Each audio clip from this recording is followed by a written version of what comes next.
In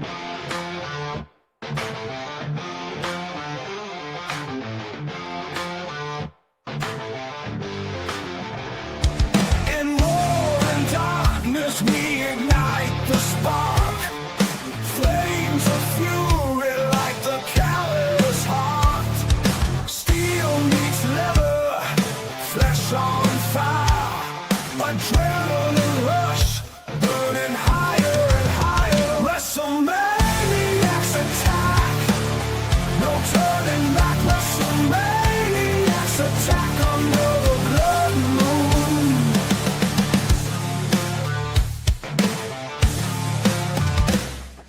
Broken bones, wounds that never heal.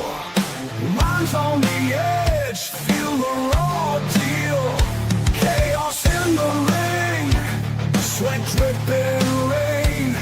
Tear down the walls, feel the unchained pain. WrestleManiacs attack, no turning back. WrestleManiacs attack under the blood moon. WrestleManiacs attack, no turning back. WrestleManiacs attack under the blood moon.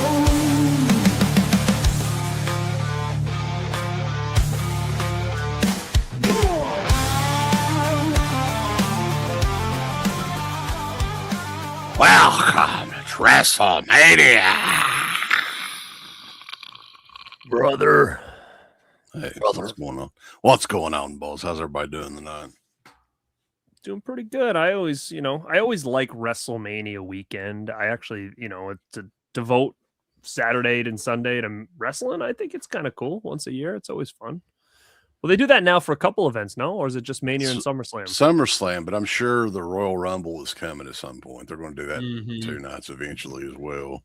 Again, I don't mind the 2 nights. I would rather have it split than those freaking 6-7 hour shows that we used to get. That was rough back then. I don't know. I'm kind of conflicted because it seems like there's way more commercials and just bullshit on these 2-night events. So Well, we'll get into that, but that I think only started like this year, right? Like, or maybe last year. Like all this.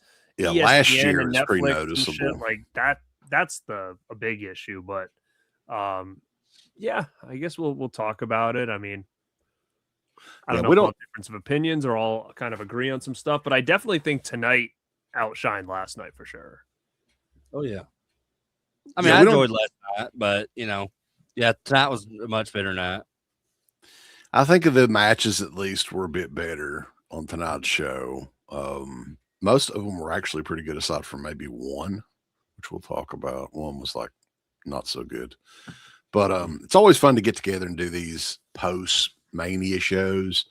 And we appreciate everybody tuning in because this is not anything that we regularly talk about on on these channels. So this is a multi-stream. It's not only on the Dead Pit channel, the Born to Be Rad channel, it's also on Crater Mania on YouTube, and you guys should go and There's a lot of wrestling talk on my channel, so if you want more wrestling talk, you'll see a lot of it over there. Yeah, we both did episodes of how I got into wrestling, brother. That was fun. But anyway, we're not going to kick it off with the WrestleMania review as of yet, because on Friday night, well, technically early Saturday morning, midnight, I didn't watch it live. I couldn't. My body is just I can't go that late anymore. Just can't do it. The Hall of Fame ceremony, and the last few years they have fitted in after SmackDown because there's really no time since they've done these 2-night shows. There's no time for it otherwise, and a lot of controversy around the Hall of Fame this year. So we definitely need to talk about that because I started watching it on Saturday morning kind of early and I had not read anything about it. And it was like a 2.5 hour show. And sometimes those Hall of Fame shows go crazy long. Like some of them have been like 4 hours at one time. And I remember back in the day, the only way to see those Hall of Fame shows in their entirety was buying the Blu-ray. You guys remember that? And it was like 4 hours long. The Hall of Fame was. It's a lot of fun. Yeah, I actually have the first ever televised Hall of Fame that they did on VHS. That Bobby Heenan was in, and I can't remember. I think maybe Sergeant Slaughter was in that one, but like whatever it was, who all was in it, like it was the first ever one. I've got it on VHS somewhere around here. I'll show it off sometime, maybe if I can find it. I like that one. That one made me sad because I remember when Heenan was up there and he started crying. He said, "I miss Monsoon" or something like that, and I was like, Yeah. "Oh, that's wicked sad." Yeah. Yeah. That was those were the days. And then they used to come on like the blue, like you'd buy Mania and it would be like a third disc, like a lot of years, like on the DVDs or Blu-rays and stuff. So that was always cool too. But you're right. Like I didn't watch it. I thought I was going to be able to make it, but I didn't on Saturday. So Friday. So I watched it early Saturday morning. I woke up a little bit earlier than usual and I watched it. And like you said, it wasn't as long as usual, but there's a lot of reasons why, you know, as it kind of got going. Like it was really like a 3-person show, and then those other weird legacy ones that were a big freaking waste of time, which we can kind of get into because it started off with Stephanie, kind of led the charge with that. And, you know, she was like the headliner this year. She was, but she opened it, but they wanted to make AJ feel like the headliner, but we know Stephanie really was. Stephanie took up half of the show. Yeah. Her video package was longer than anybody else's speech but hers. I'm pretty sure. I mean, she had the longest speech. I mean, you know what, though? I will say this, and I don't know if you guys feel the same way, but when they were doing that package for her at the beginning, kind of showing her career and stuff, I actually sat back and I was like, fuck, man, like she was great back then. Like you forget how good she was when she first came out with Triple H, and then she kind of went like she was fantastic, man. Like I think of Stephanie now as like just boss lady, like running the ship, and it's kind of like Divas Evolution, and like all that. But like you forget like how good she really was in that role, like from the time she walked in to like when Triple H and her got together, like unbelievable for someone who wasn't really trained for this. You know, she was the kid of the owner, but like still she really did do really well back then and deserves obviously a Hall of Fame, not only for her career, but obviously because she freaking runs half the company. But still, it was a great package, and it really did kind of bring you back to be like, wow, like she was special back then. I think she's a little overlooked as far as how good of a character on screen she really was. Yeah. So I did appreciate that they did that package. It really did open my eyes to be like, you know what? I freaking miss those times. And the thing is too, like they were younger than we are now then. And like, I feel like that doesn't feel that long ago. And I'm like, dude, like we're time is flying by right now. Yeah, and that I 100% agree with that. I love the video package they put together for her, and especially the music, the bodies from Drowning Pool over it, you know, because that was what they were using when they were reintroducing ECW. Oh, they loved using that song back in the day. Yeah, and then she was there for a short time during the invasion and the alliance angle. She was like the new owner of ECW, and she wore like the backwards like hat that had the ECW logo on it, and so yeah, it's pretty cool. I think Stephanie was definitely a memorable character. But a lot of stuff rubs people the wrong way with her, and that's including the Hall of Fame stuff too that went on, because you know, you had a lot of people there, legends in the business or whatever, that what was Bad News Brown was like what, maybe 60 seconds. Maybe 2 minutes, if that. Not even that. It was like about a minute. Same thing with Sid. And the legacy, the whole thing. Look, Sid deserved a full induction. The legacy thing for Bad News Brown. Welcome, Stunt Man. What's up, guys? Yo. But the thing that they did was say, I think that was some sort of personal thing that they did, man. I think that was some sort of slight against him in particular. And I don't know why, really. I don't know what kind of issues they may have had, but dude, like that was just fucking confusing. Like, why do you do that? Well, I was thinking about it too, and I thought to myself, like, you know, when they first announced they were legacy inductees, I kind of was pissed because I was like, I felt like when they decided to do that, that was going to be for people like way earlier, a long time ago. Like Sid was newer than the Demolition were, right? So I'm like, that doesn't make sense that Sid would be in this legacy thing.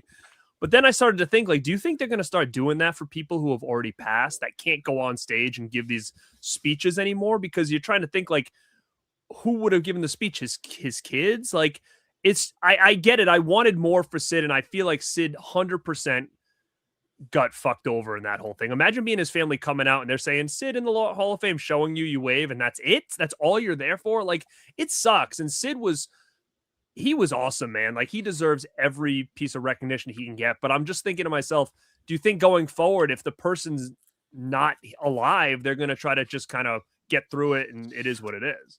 I had that same thought as well, but like, if you think about, I mean, they could do that, but like, think about if they ever induct Bray Wyatt.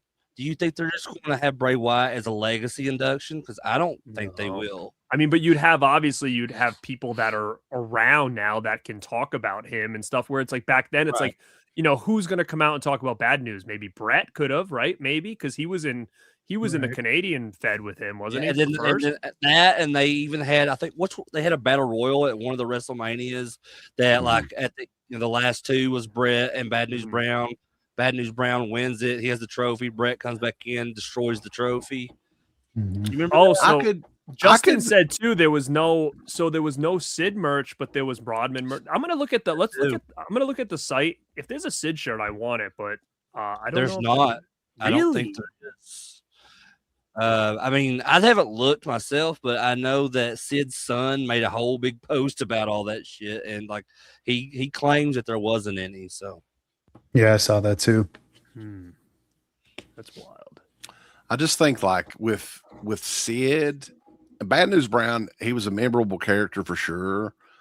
But in WWF, he didn't do as much as he did in other places. Like, he was big in like Calgary and some of these other territories. Sid was huge in WWF and WCW. He was like champion in both places multiple times, right? I'm like, what the fuck? Like, that's just bizarre. Psycho Sid gets inducted and it's like a minute and a half or whatever. If that he was the only guy to ever main event with both Hogan and Undertaker at WrestleMania.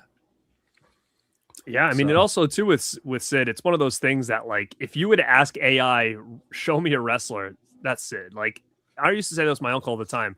You look at Sid and it's like, what other job would that guy have? Like, that guy like looked fucking like the premier wrestler. Like, he just had that perfect look, the build, the size, like everything about him. And it's unfortunate that he didn't get the proper induction. I actually think he should have been in it years ago when he was alive. Yeah. But of course, they like to sit on it and fucking wait. And this is the kind of shit that happens. Super intense guy, too, man. Like, one of my favorite promos from him is the match, right before the match he has with Hogan at WrestleMania 8. And like, he's just, they're interviewing him in the back, and he's like, I don't give a damn about Hulk Hogan and all this. It's like, it's really, all of his promos were that Bro, way. there's no Sid merch, dude, at all. That's fucking crazy. Like, I'm looking right now, dude, there's Stephanie shirts. They actually do have a lot of cool Rodman shirts. I actually would probably love to get them. Like, they have all those NWO ones that he had back in the day. Those are still up. The Rodzillas, the Bash of the Beach, property of NWO. But they even have like a Michelle McCool Hall of Fame shirt. Why? Wow. But that's wild. There's nothing. Who the fuck would buy that? Jesus. It's so bizarre, too. Like, to touch on the Sid thing again, like, Rodman gets a full, featured induction into the Hall of Fame. And the guy only had 3 matches in WCW. Now, I get it. It was a big deal. Like, and a lot of people say, well, if they're going to put him in the Hall of Fame, they might as well put David Arquette in the Hall of Fame. And I'm like, well, it's a little bit different because Rodman, I mean, this was like 97, 98. I mean, not only was he, in WCW at that time, and WCW was on the top of the world, but I mean, he was a Chicago Bulls member as well. And, they were winning back-to-back championships around that time. So, like, it was a huge deal, as far as, like, if you look at celebrity inclusion in wrestling. But as far as to put him over Sid as a full, like, featured induction, I think that's ridiculous, Do you think so? Was Rodman in the celebrity wing, or does that not exist anymore? I mean, I guess he was the celebrity wing induction, I guess, this year, but like, well, the Hall of Fame itself doesn't really exist, so they can kind of do it. Right. Well, you know what else though? I'm going to say this. I love Rodman, but his speech was fucking terrible. Do you even understand anything he said? I was like, no, he was just making shit up on the fly. I was like kind of getting nervous that he was going to start saying something he shouldn't be saying, because I was like, he doesn't know what the hell he's doing up there. Okay, I guess weird, man. That's good to hear. I mean, I thought that was just me, but No, yeah, No. he did. It was bad, right? It was like, yeah. like at some points, I'm like, is he gonna? I thought he was like saying Hogan's name wrong at one point. I was like, what the hell's going on up there? And then did you even understand anything he said when he was doing like the Hogan impression? He was like, Let me tell you something, brother. It was bad, very, very bad. he was on some good drugs the other night, I tell you. But Yeah, but that whole Hall of Fame thing, though, man, like it used to be a lot of fun to watch, but anymore, it's just a bunch of bullshit. Like I did not. It was cool to see Warlord and Haku Arn and those guys Anderson. yeah, induct Demolition, and it was cool to see that. But man, those speeches used to be so much longer and a lot of, it's just a lot more to it. And but do now you it's think just- that they cut them on purpose, like because people always bitched about them being long? I didn't mind them being long because I love stories and stuff. So, but I They know a should have lot cut of the people always had a Stephanie one. problem. It was painful. But don't I mean- Demolition seem like great dudes though? They like seem like Yeah. the nicest fucking guys. And They are. I man. was If kind of you've never disappointed. met I don't know them, if I they're cool. missed it, but did they ever bring up Crush at all? Like even They since- did. Yeah, they said. they they said did? Brian Adams. Oh, okay, because I was like, oh, I wish they would give Crush a little acknowledgement here, but Yeah, they talked so about they did, Mr. okay. Fuji. Yeah, because that would be the only Hall of Fame that he would ever be in, I would imagine, right? I know. I mean, they should have took the little Hasbro figure out like LOD did with fucking Hawk and put the little Crush Hasbro on the table, because Although it Crush was was like what, maybe the last 6 months they yeah, were like it around or wasn't something. long, but I mean, it was still memorable. Like, I mean, he had a bunch of figures in the demo gear. Like, I think he had a Hasbro, he had a Jax, and he had a Mattel all Demolition. So, I mean, I think he's still pretty recognized. Which we'll probably get a lot more merchandise of Crush or the Brian Adams character. They have the rights to him. Like his family gave WWE the rights. So I'm kind of surprised that he wasn't included in the Demolition induction. I mean, even though they did mention him, but I mean, like they just in the video game that's out now, WWE 2K26, in the DLC, they just added Demolition, and Crush is a part of that. But I'm hoping to see like maybe some new cool action figures or something of him going forward. Well, they said, was it Major? But Major just did the big rubber guys of all three of them in a 3-pack. That's pretty sick. Yeah. But Hmm. yeah, I always liked Crush in there. I wish they would have included him a little more. But I'm glad they mentioned him because I thought I missed it. I did miss it. I thought they didn't, so I was like, shit, that sucks. But no, I'm glad they mentioned him. So, I mean, we can go ahead and get started though, because this was a 2-night event, and we decided to just do one post show, which I think, looking back, is definitely the best way to go about it, because there's a lot of filler in both of these shows. But John Cena was the host.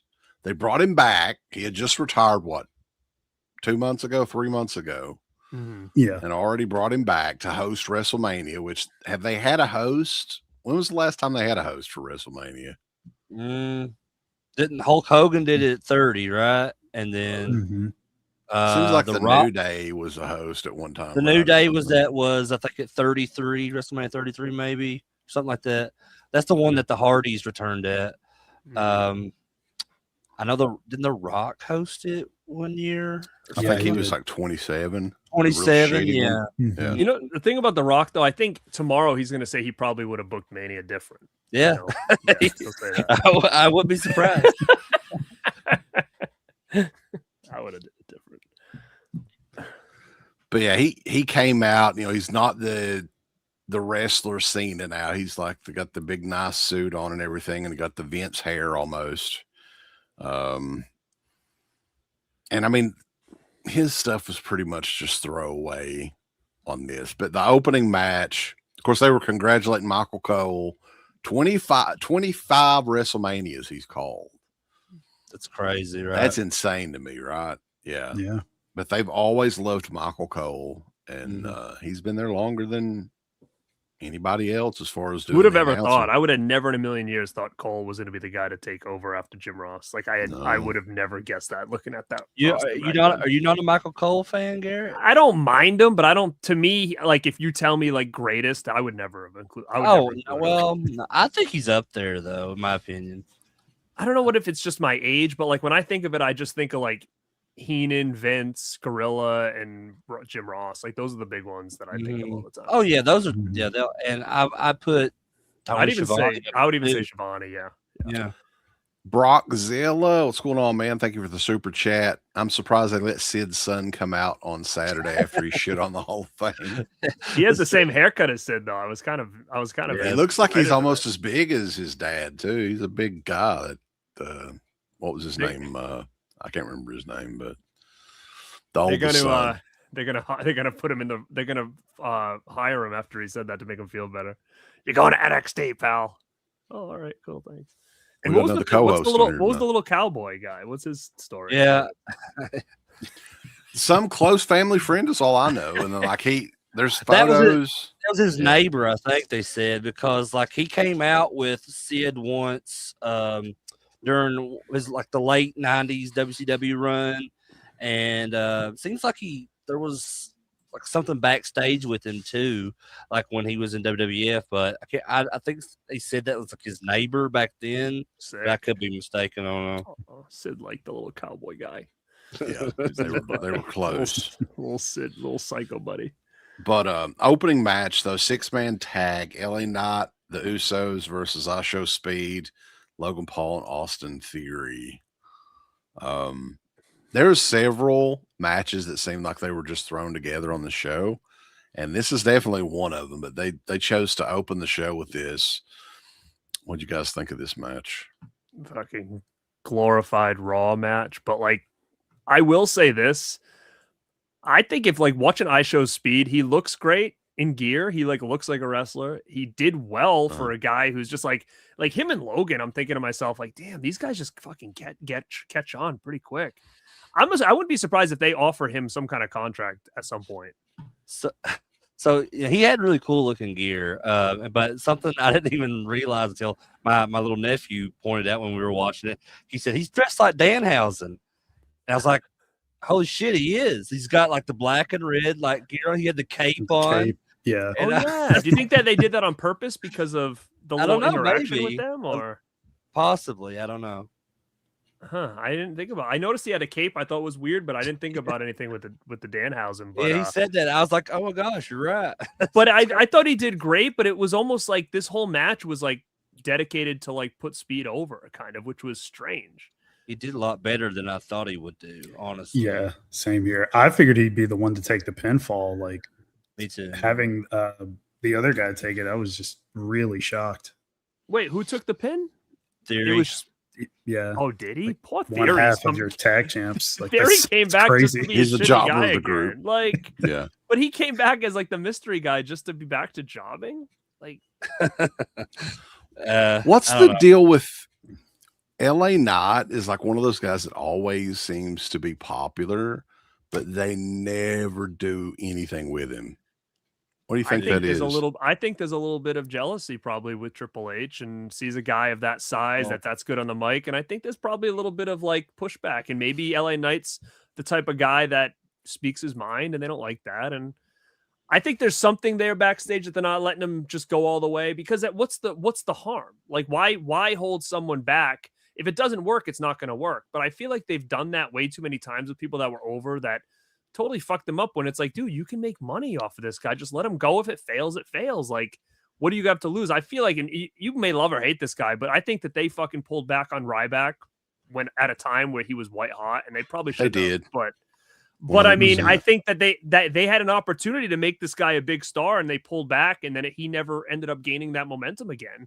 And now it's like it's over for him. But I mean, I'm afraid with LA Knight, it's like this guy's white hot. What are you going to wait till he's like 52 before you give him the push he needs? It's like it's now or never, and it's like let him fail if you don't think he's going to get over. Like they touch on that a little bit in a couple of episodes of WWE Unreal, where like he was supposed to have, they gave him this chance to do something when they had that Money in the Bank match that Rollins won, and like he fucked it up. And then there was like a few other instances where like they gave him a shot to do something and he fucked it up. So like, I don't know if there's just a lot of like backstage heat on him because of that. There's some, just someone that's just kind of, like Triple H or Michael Hayes or one of those guys, but you might be like, getting in someone's ear like, oh, well, I don't know. We gave this guy a chance and he just keeps fucking up. So, but maybe they fucking just up like see him as an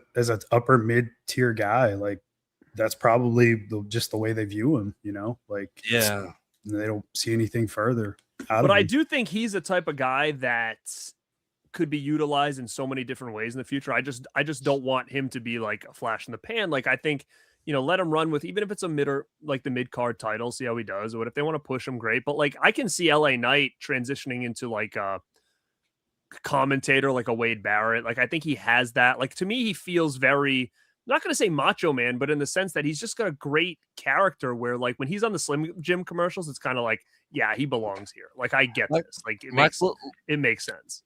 Look at Booker T, man. Look at how well he transitioned to a commentator, from a wrestler. And I don't know if you guys watch NXT regularly, but like that's the highlight of the show, really, is Booker T's commentary. And that he's the one. And me and Mark talked about this the other night with John Grande on my channel, but like Booker T really helped, his commentary in NXT really helped a lot of the talent get over and get pushed over into the main roster, like Stephanie Vaquer and Trick Williams. And I mean, but now it just feels kind of different. Like they don't feel as over on the main roster, since they left NXT. It's weird. Yeah, it's like an extra layer to the character, like all his ad libs and his timing with everything. It services them really well. I know what you mean. Something about that Jade. I really like her. I really like that Jade Cargill. Yeah, we know you do, Booker. Yeah, her look and really nothing else. Yeah, something about her I really like. Yeah, we know. But LA Knight and the Usos defeated Theory, Paul, and Speed. Then they did the spot at the end where they kind of turned on ISO Speed and like I guess the baby faces kind of got behind him and he did that big splash, which was really cool. But the ISO Speed is probably not even 130 pounds, right? Soaking wet.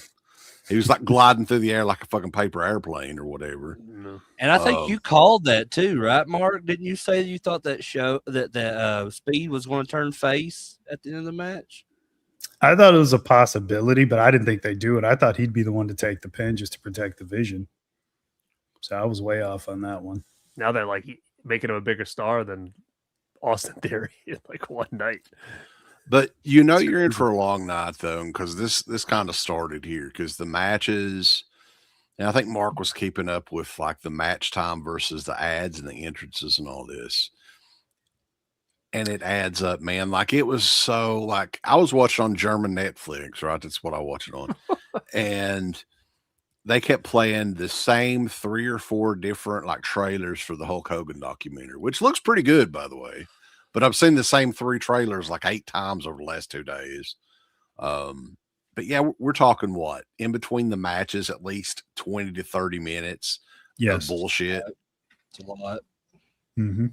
Yeah. It would go away like to an ad, come back, they talk for a few minutes, and it would go back to an ad again.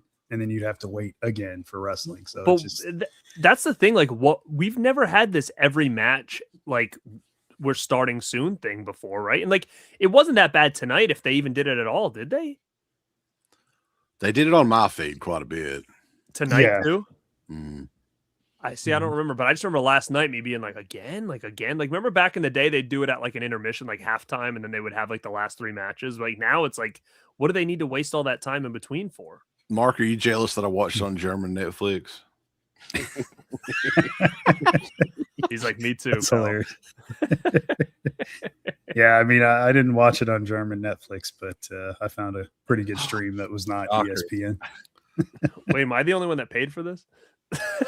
Yeah, I borrowed my buddy's Disney Plus account. He has Disney Plus, Hulu, and ESPN all together. So I was like, yeah, That'd have been sick if Crater watched it through the lines, like on Scramble. VPN's the way to go, man. If you I can used get to a do the VPN. through the lines though all the time. My parents like when I ordering that pay per view, I used to try to like get it and like I could watch some WCW. You could pay-per-views, listen like, to through the it, lines. Yeah. That's what Figure I out would listen to it a Like lot. think about how crazy that was back in the day. That you're literally watching like through these little lines and be like, yeah, I know what's going on. I remember having like fond memories of, I think it was Royal Rumble 92. I watched it scramble. I mean, I listened to it and kind of watched it. I had more fun than watching this shit over the last couple of days. Next match, though, unsanctioned match. I think this is the next match. Yeah. Jacob Fatu and Drew McIntyre. Jacob Fatu's like, he's a beast. And I'm glad that they let him go over, but at the same time, like Drew McIntyre, I think isn't being used that well, and he's another one that should be in the main event. Yeah, he's fucked. But I mean, how many? You can't have so many people in the main event. It is what it is. Like I agree. I think Drew's always been that guy that's like they give him just a little, but you always know he's kind of like gonna take the fall at the end. Yeah. He's gonna be gone for a while now, right? He's gonna be filming highlights. Yeah, well, good. Let him go do that. So at least it's something good. He's not just like not being used, which is right. Nice. He can come back and So let him go. But yeah, this dude Fatu's good, and I think they got something big with him in the future. I think he could be the WWE champion for too long. I mean, I'm sure we'll get into that later about stuff with Cody, but like something's going down. I think. Yeah, Cody had cunt eye last night. I don't know what the hell. Tay, can you explain? Poor fella. Can you explain to everybody what you told us? Some of the reasons you don't like Cody. Oh, there's a thought lot that of was kinda reasons. I can Yeah, go but- on. But I don't know if we have enough explaining it time. you explained it to Crater, and I just wanted to hear to say it again. The reasons that you don't like him. Well, he's got a Yeah, pocket. let's Who hear the it. fuck in 2026 carries a pocket watch? A fucking pocket watch. Right. Okay, why else? He's got the 1930s business suit that he wears down there. John Cena light. What else did you like? You didn't I like don't know the bow tie. You didn't like that. I don't either. like his tie. I don't like his hair, his frizzy, fried fucking bleached hair. Jesus Christ, dude. So we're in a chat and he's writing all that, and then Crater just writes, "That's kind of random reasons not to like a guy." I was like, It I've is. got more. No, but like the thing with Cody is people are just sick of his shtick. He needs to change it up. I think if he turned heel, that would be the best thing that could happen for him. So when I finally meet you in person in Pittsburgh, do you want me to text you and say, "What should I wear before approaching you?" Yeah, don't bring a pocket watch, motherfucker. Wait a minute, Garrett, are you gonna be at Living Dead Weekend? I am, yeah. I am too. Oh baby. We're gonna have some slaw sandwiches. WrestleManiacs brothers. running wild in I Monroeville. was We're gonna trying to be get some- Mark to show up, but he won't. Wallaby he won't come. licorice, baby. Let's go. it's not that I don't want to. I definitely do. It's just it's a 10-hour drive. Like it's Take the private jet then. Yeah. Hour tops. that's true. Private jet with the 4 couches. Yeah. He's got his own speaker couches in the jet too. Updated models. Change them out. Oh boy. But what did you guys think of the McIntyre and Fatu I thought it was unsanctioned great. match? I actually thought it was one of the best matches of night one. Mhm. It was 14 minutes, 9 seconds. Pretty good. I mean, there wasn't anything super memorable in it, though. Mm. They do those street fights and stuff too often, too. Like they should, Yeah. if they're going to do something like that for Mania, they should have more of a gimmick to it and explain it a little bit better. Like, Which why don't they they did do? that for They did that for Dom and Ballard. It was like just announced today that it was going to be a street fight. Like it wasn't Yeah. promoted with the weeks, leading up to the match or Mania. Very last minute. Yeah. And they just like, oh, okay, this match is now a street fight. Unsanctioned. Just continuing on here. That was a fine match, though. I like Jacob Fatu quite a bit. Yeah, it I was like Drew alright. McIntyre as well, but they never do anything with him. So, after some more breaks and commercials, and we got to see Hulk Hogan versus Ted DiBiase from 1979, Madison Square Garden again. WWE Women's Championship Fatal 4-Way match. We got the new Demolition, Nia Jax, and Lash I thought that Legend. was great, though. I liked it loved too. that. Yeah. I wish it would have been. They should have just done black though. Yeah. But I mean, I get it, but it was cool. I liked it too, and I thought for sure that CK would shit all over that. They kind of look like Klan members walking down there in that. God. From the distance. Holy shit. They did. You know what's gonna happen is all of a sudden, like we're gonna hear tomorrow. It's like the Jason universe really liked what Nia Jax looked like. She's gonna be the next Jason. And you had fucking someone say that like during their entrance, did they say like the Jason hockey mask? Did they? But I must have missed it. I think when they were inducting Demolition Hall of Fame, somebody had mentioned that it was. Or it might have been that. Yeah, I can't remember. But here's a question: what did remember it was like all this stuff where Braun Strowman was going to be Jason? Is that still a thing, or is that just like that's bullshit? Remember that whole thing came out? Yeah, I remember. Yeah, I don't think that's true though. What do you think of Charlotte Flair and Alexa Bliss's costumes coming down to the... They were like banging into each other with those wings. I liked Alexa's. It was the tribute to Bray Wyatt was cool. Just as a moth. I thought it was. But as far as Charlotte's, it was I don't know. It just kind of felt like a throwback to the whole Divas stuff and like the butterfly Divas title, and I don't know. And it's odd because like a lot of these chicks are coming back. AJ Lee, Paige is back now, and that was during that whole Divas, the Bella Twins. It's almost like, and they're trying to bring back, I think, was it Chelsea Green that said that she was trying to start a petition to bring the Divas title back? Mm-hmm. It was, yeah. I'm not sure. But anyway, I thought that they both kind of looked ridiculous. Alexa, like, what was with her makeup too, man? Like, holy shit, she looked like somebody from one John Waters movie or something, right? I thought it was cool looking.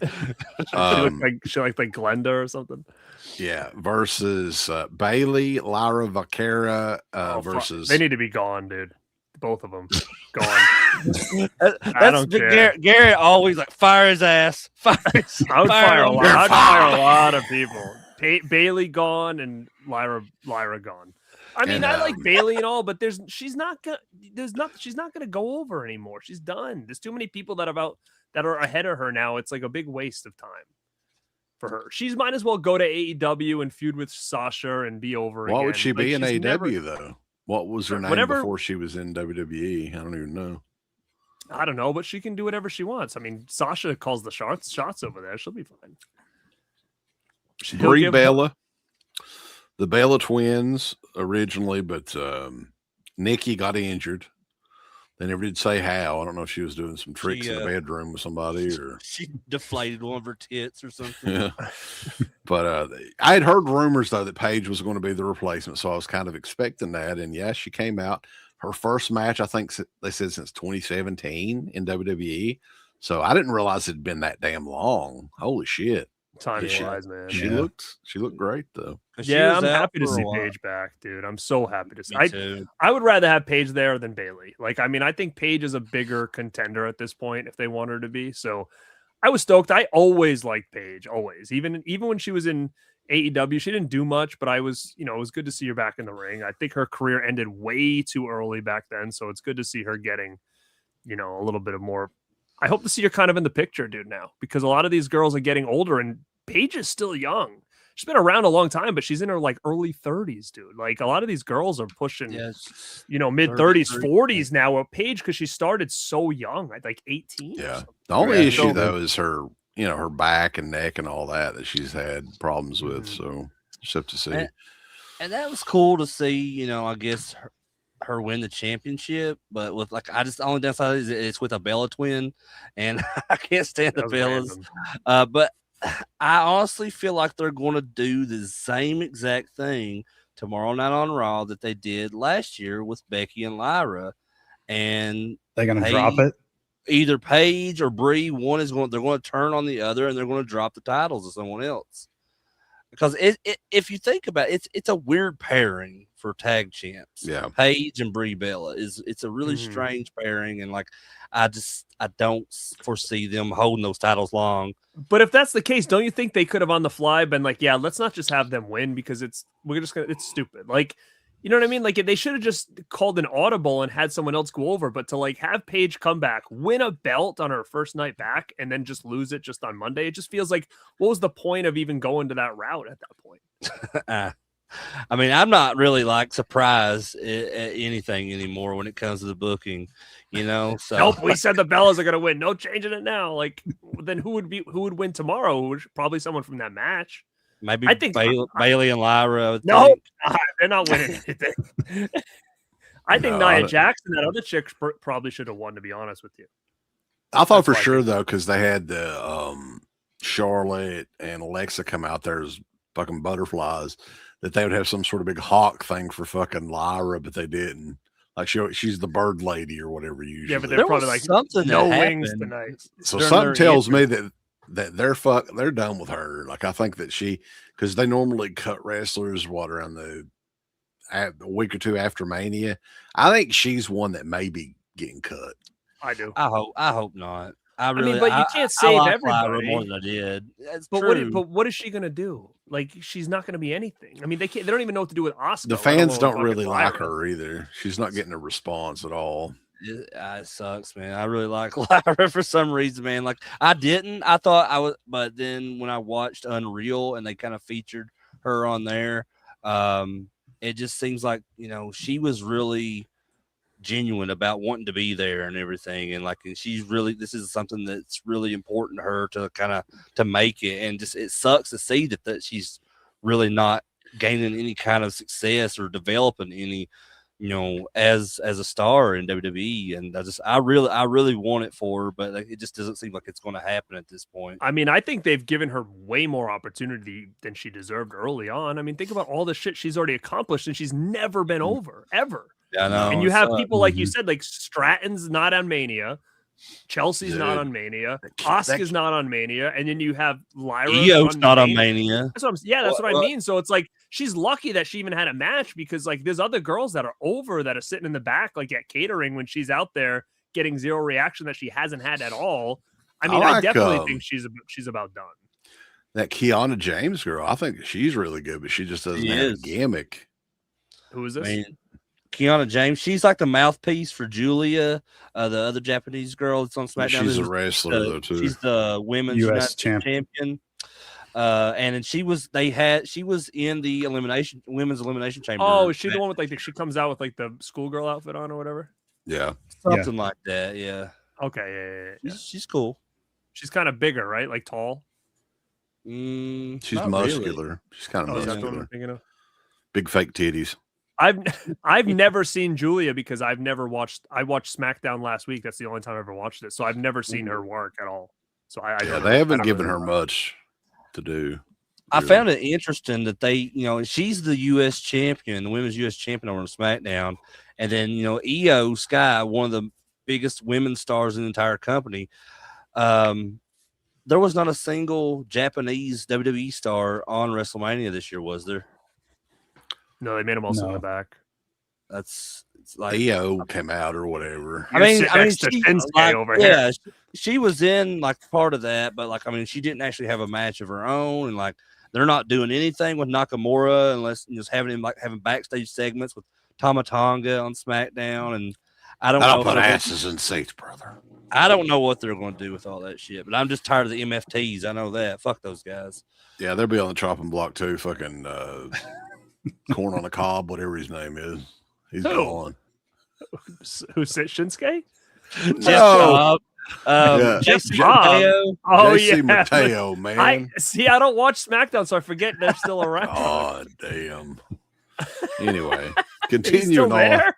Garrett's a part-timer fan. Yeah, that little rhino. All those guys too. Tala Tonga. What a fucking. I saw he's like a 7-foot Kirk Hammett, so he looks like. Like that battle royal on SmackDown. Remember, I messaged you guy and I said, "Dude, I don't know anybody in this match except like Cardona. That's it. Like all these people." Mid Cardona. Hey, women's Intercontinental. No. Women's Intercontinental Championship match. And this feud has gone on forever too. So I think hopefully it's over. AJ Lee versus Becky Lynch. I don't care about either one of these bitches anymore. This is I like think it's over. It's got to be like AJ's going to go away for a little while. So Yeah. Becky Well, can. she said something on the post show about how she was leaving AJ, and Yeah, then like I think her contract's probably was only for about a year or something like that. I think she's done for a when while. nobody really seemed to care too much either. Let's be Nah. honest. I don't think. I mean, I usually one of the most positive people you'll meet when it comes to wrestling, and I didn't give a shit about the Pistons. Here's how much I did give a shit because me, Mark, and John Grande did a prediction show the other night, and I accidentally left that match off her predictions because I forgot about it. Because I think AJ Lee sucks on the mic. She's not great in the ring. She's very just boring and awkward, and I feel like she's only there because of CM Punk. She had more confidence like way back, like around 2013-ish. Like Yeah. now, I think her time away has hurt her a lot. She was very You gotta- uncomfortable on the mic. She was every 10 segment she years. It was had. 10 years away, right? So that was quite a Yeah. long time, and didn't Yeah. do anything in wrestling. But do Yeah, you it wonder, definitely like, shows.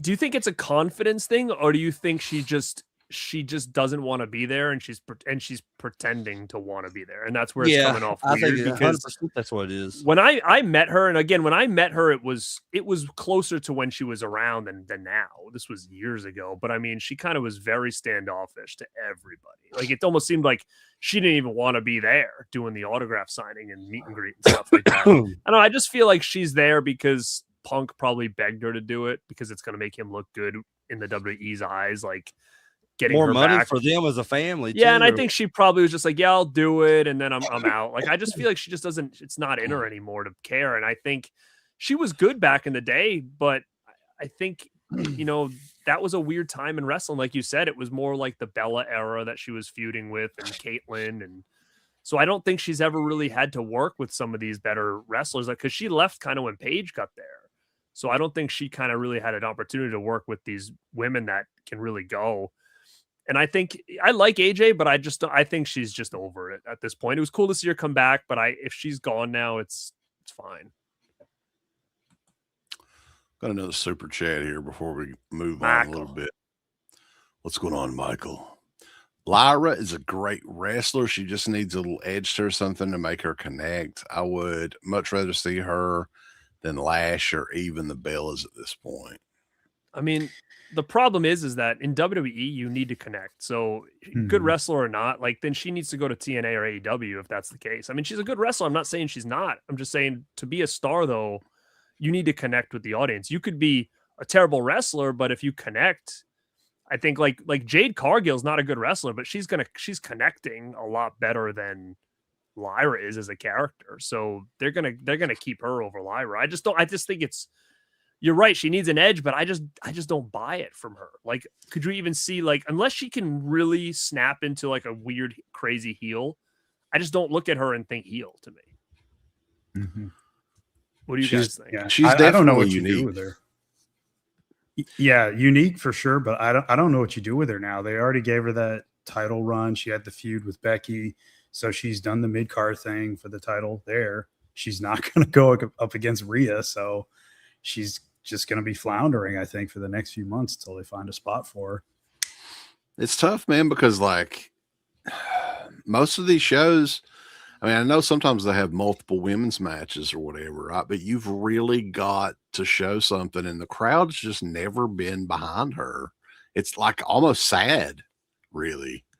And they gave her opportunity to get over as a baby face too, and that's the thing; it just never connected. yeah, I thought that match tonight with her was probably the best that she's looked in WWE since. He's so passionate about it. He's getting emotional. No, he about yacked. Man, I fucking got choked while ago. I started coughing, had a coughing fit. I had to go out of here for a The second. greatest match I've ever seen in my life. It's still It real to made me. It's still real to me, damn it. Talking about Lyra, kind of all.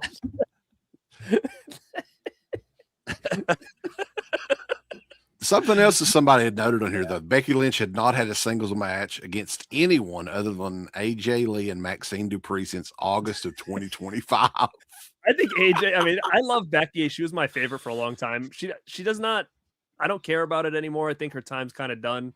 I don't want her to go anywhere else, but I just feel like she's another one where she just doesn't feel like she likes it anymore. I feel like she just comes out like she's doing her job. Like that's the feeling I get. She's 39 years old now, and I know that she did say recently in an interview, I think it was with Chris Van Vliet or somebody, she said this was her final run with WWE.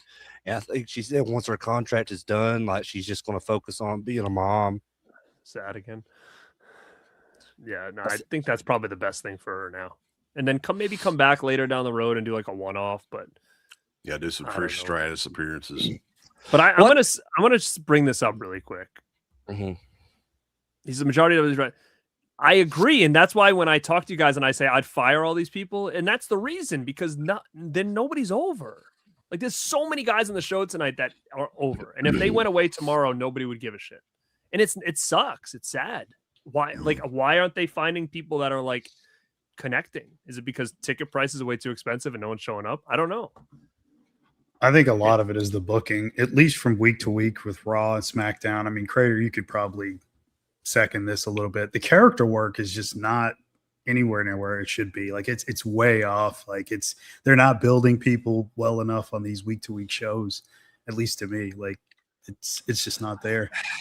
No, I mean they're definitely not. Like, and especially with AJ Lee, it feels like that's something they would have worked on her with if they were going to have her in such a featured WrestleMania match with Becky, because like I said, you look at her, when she's doing these promos, she's talking on the mic and everything. It's so awkward. Like it just feels like she is just, she's fed these lines and they haven't given her a single like acting class in wrestling or anything. And they're just like, okay, go out there and say these lines. And like, she says it in the weirdest way possible to me. Like it feels so cringy to watch sometimes, honestly. Yeah, you're not sure if she's playing character or telling the truth. Like when she was like, I went to rehab or something, because like she was saying, I'm like, wait, did she really, or is she playing like, or she mean her character? Like, was it rehab, or she just said she was just in therapy? Because, therapy. That's what it was. Yeah. I went to therapy. Like, how dare you, or whatever. And it was like, just like a drug addict married to CM Punk. But did you really go to therapy, or are you saying that because your character was crazy before? Like, I couldn't tell if she was being like straight or no, like I think that was true, actually. I think it is. I think she was like, for some reason, it seems like I read that she contemplated suicide or something at one point. Really? Or something like that. Yeah, I don't know, but I don't want to get into that.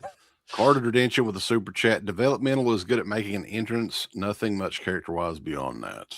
Thank you, sir. That's happening. Or booking is just worse. They don't know what to do with them. It's a weird thing that WWE did for the entrances of Becky Lynch, where they had this band, the Wonder Years, the band that does her actual theme song.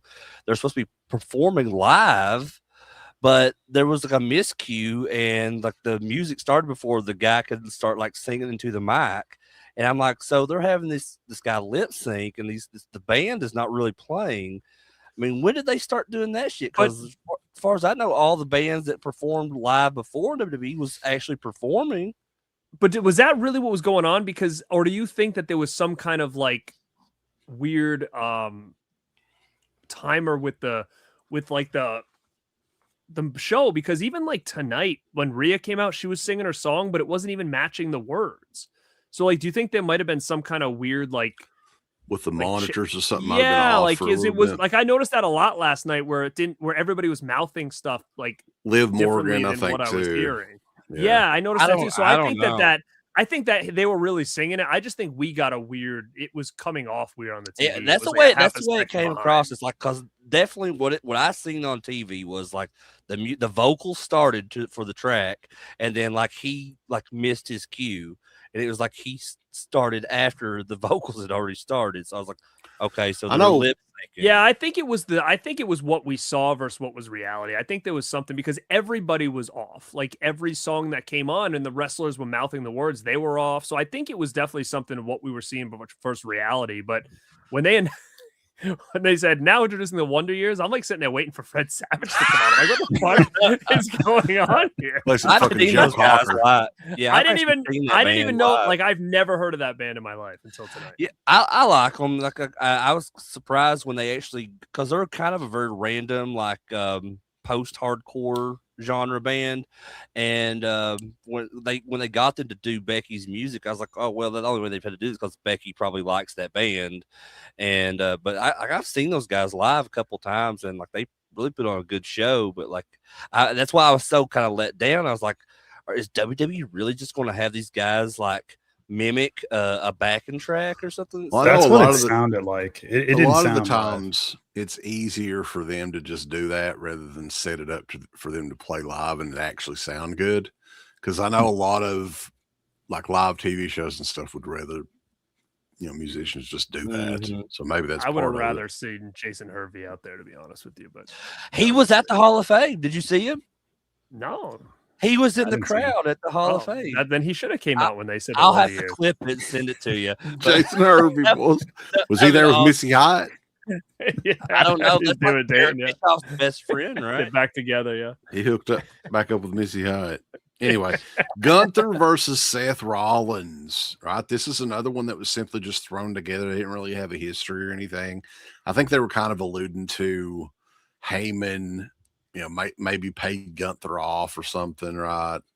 Or I don't know. We'll see. Yeah, but they never really like forward No. like that story never wrapped around, right? Like they never went back to No. it, The, right? Not the only yet. thing the only thing they touched on that was after Gunther, that one Raw where Gunther came in the back and he kind of standing there with Heyman, and like Heyman just made it clear that he didn't like pay off Gunther or anything, but like Gunther's like, well, you owe me a favor or whatever, and I'm pretty sure I know what that favor is going to be. Why does everybody keep saying that to Heyman? What is he doing? Going down on people in the back?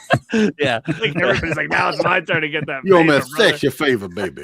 Like, why is everybody asking Heyman for favors? What does he? What does like he? have we to- heard what happened in those bingo halls. In Like, ECW. so do you think if he had all this pull, like Austin Theory or Logan would be going after the title like every week? Like, what favors does Heyman have that he's giving everybody? I thought this was a pretty great match, though. I mean, I was kind of I expecting it to be good. Probably the best match of not one. I'd in say my so opinion. for sure. Yeah. And we got to see Braun come back, which Yeah. I was surprised he was that physical, right? Because they say, after a hernia surgery, man, you got to be very careful for a little bit. Mhm. But yeah, man, he looked great. And I guess that's the next feud with Seth Rollins and Braun Breaker coming up, probably Backlash, He's awesome, maybe. though, man. Braun's awesome. Like, So what it's happens? rare to with see a new guy that you just kind of like. This guy's got everything you need. So what happens with Gunther now, though? Like, I mean, does he just kind of go back and do his own thing, and then just kind of like somewhere down the line, maybe around SummerSlam, he asks, for the favor from Heyman, which I think is going to be, which I think is going to be a match with Brock. Honestly, I don't think think tomorrow he should Not Roman? he should pin. Well, Brock hung it up, man. He ain't doing it. He's Yeah. done. Whatever. What the fuck ever. He's not done. It's gonna happen tomorrow. They're gonna say Gunther versus Bailey and Lyra. If they lose, they're gone, retired. He's gonna retire them. They're out tomorrow. Fire his ass. They're done. Gunther's one of those guys, though, man. Like, he has never had like a good program going into Mania, ever. It just seems like they've thrown his shit together every year, and that's unfortunate, really. I mean, I don't know what to think if this was Brock's last match. Oba's the younger guy, so I think that was the right call, because Gunther's like 40 years old, right? He's almost 40, I think. I think maybe. Yeah. I don't know. So, I mean, I would have rather seen that than Gunther. I mean, even though that's a good gimmick and everything, there's always more people to retire. But anything Gunther does is gold, in my opinion. Yeah, he's great. I mean, and the match was good for two vets in there doing their thing. It was great. It's great to see Braun. And like I said, just watching him on that stage sprinting like a friggin' machine, I'm thinking he's either gonna kill Rollins or he's gonna fucking take a nosedive on these stairs. Like, I was nervous when he was running down those stairs, but it came off looking good, I think, for what it was. So I was happy to see him. I'm glad he's back, and I think he's definitely of the future. So whatever they do with him now is just gonna work him up. So probably the Rumble. He'll probably win it and move on to I Mania think next year. I think that this match was probably my favorite match of night one. I think it's definitely, it stood out more than the others just because I don't know, it felt more physical than the other ones did. And it's just odd to me too, like because they had 2 weeks to kind of build that match going into Mania, and it just came off as more appealing than anything else on the night one card. I mean, but look at Oba and Brock. Like they didn't really speak any words amongst one another. Leading into that match, and like it was one of the most anticipated matches in all the week of the whole weekend. It's odd. It's like they put all of this effort into these other stories for these matches, and just like they kind of, when it comes time to have that match at Mania, they almost like fall short, or they're just, the matches are short themselves.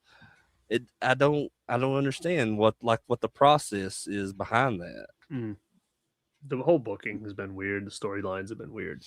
Yeah, and they don't do many, like they did it, I think, a little bit tonight, but like they exchanged the commercials that they were showing, and when they used to show like lead up packages, before a match, where they'd kind of show you how we got here to kind of build up the thing. They didn't do a lot of that this time, which was weird, because then a lot of matches just kind of felt like, oh, okay, it's this. Like there was no build, like in like a package. So if you didn't watch Raw or SmackDown in the last 6 months it came on here, you wouldn't know what the hell was going on. That's because a lot of this shit didn't make any sense. Most of these matches weren't built up at all. They were just kind of thrown together. Yeah, I mean, there was a history with the women's match a bit. Stephanie Vicker and Liv Morgan. That was the next one. I was kind of looking forward to it because I really like what they're doing with Liv right now. She still looked rough from that damn headbutt though a couple of weeks ago. Holy shit. She had like a little horn coming out of her head, like that guy from Never Ending Story. That's what I thought of when I saw it. But I like this match quite a bit. They had the entrance with her new music video. You guys getting funky like a monkey. Listen to that, baby. Is it just me, or did that whole thing come out of nowhere? Like, did anybody even know she was going to be doing music at all? Well, she's not singing. I mean, that's like Britney Spears type singing, right? They're actually but that's got to be her singing. It's not. It's supposed to, what they said, that's supposed to be her singing, but like it's obviously like they've auto-tuned out the ass. Editing to it. But what's the plan here? Like, is she gonna have an album, or is this just gonna be like a one-off? Like, remember that time I sang a song? Like, here's like the weird thing. What is the reason behind all this? Like, what is this leading to? She did an interview the other day, and like they asked her about that, and she said in that interview that she was one and done, like she wasn't going to do any more music after that. But then, like last night, after Mania on the post show, they're talking to her, and I think Corey Graves or one of those guys asked her the same question, and she just kind of alluded to, like, I don't know, maybe I'll do some more, maybe I won't. Like she gave this fucking Tom Atkins answer, and I was like, okay, so honestly, I don't want to see anymore because I feel like that really threw off. What the fuck? Why just do this then? Just once? Like, I just had a dream of making a music video one time. That's kind of what it seems like. Yeah, just a little experiment, I guess. Fucking Jeff Jarrett or something. Like, what the fuck is the point of this? I don't get. I didn't get it. I still don't. Well, the strange thing is they didn't really hype that up at all. They just were like, "Here it is, boys. Here's the new video." Yeah, like it popped up on my news feed like early that day, and then that night on Raw they showed it. And I was like, "Holy shit! They're going to actually use this for this fucking feud." And I was like, "This." I don't get it. I really don't, because I was enjoying that feud as well, like leading into it. I mean, because it was really, really interesting, because a lot of the segments leading up to it is almost like they were trying to make Stephanie the heel in that feud, because she was the one that was doing all the ambush and attacking Liv from behind and shit, and just making her like, like, you're nothing, you've been nothing, and all this shit like that she would say to her. So she came off very heelish. I was like, so that's why I was so kind of invested in. I was like, where are they going with this? And then that music video drops. I'm like, okay, now what the fuck are they doing? That might be the best thing they've done with Stephanie the whole time she was champion. I mean, I told you, Grado, like, I don't think they booked her well at all. It sucks she No, had to it's drop weird. the title, but I saw it coming. It's like what I said earlier, you know, like she was awesome. Like she was so over the moon in NXT. But then, like, since she's came to the main roster, it's kind of like, what are they doing? But I feel like she was doing better on the main roster until she got the title. Like, I feel like she was really building up. And then when she got this belt, they didn't know what to do with her. But I will say this about Stephanie. There's not many people that have this aura about them that when you see her walking to the ring and stuff, you're like, she's special. She's a fucking big player. And she doesn't ever have to say anything. Like, because she doesn't have, like, she's got a lot of broken English. She doesn't do a lot of promos. She's not very animated. Her charisma is like, it's just, there's something about her just walking to the ring that it's just, she has a great presence that I feel like there's not a lot of people that can do that without having like this insane charisma behind them. It feels like if they were going to, you know, do something with her, you know, big time, then they should give her a manager, like a mouthpiece. You know, I'd put like, I wouldn't want to say put Paul Heyman with her, but like, you know what I mean? Like just find someone that can really talk good on the mic, and just, cause that's what they're doing with Julia. Cause Julia, you know, she speaks really broken English. So they put Kiana James with her to kind of talk for her. I mean, I feel like they should have done the same thing for Stephanie. Yeah, something's going to give with her. I mean, I think she's always going to be a huge star. I just think that they didn't know what to do with her when it came to feeding her talent as a champion. I think she's probably better either chasing it or maybe as a heel. I don't know, but I think it's Liv's time. I mean, Liv's had a great run the last couple of years and not really had that time to kind of just like hold the belt and shine. So I think it's her time because she had the belt and then got hurt, right? Isn't that kind of what happened? To her before? Yeah. So yeah, new women's world champion Liv Morgan. It was about 7 minutes. It was a fine match and everything. A lot of interference and plunder and all that. And then they did what? Fucking Justin. What the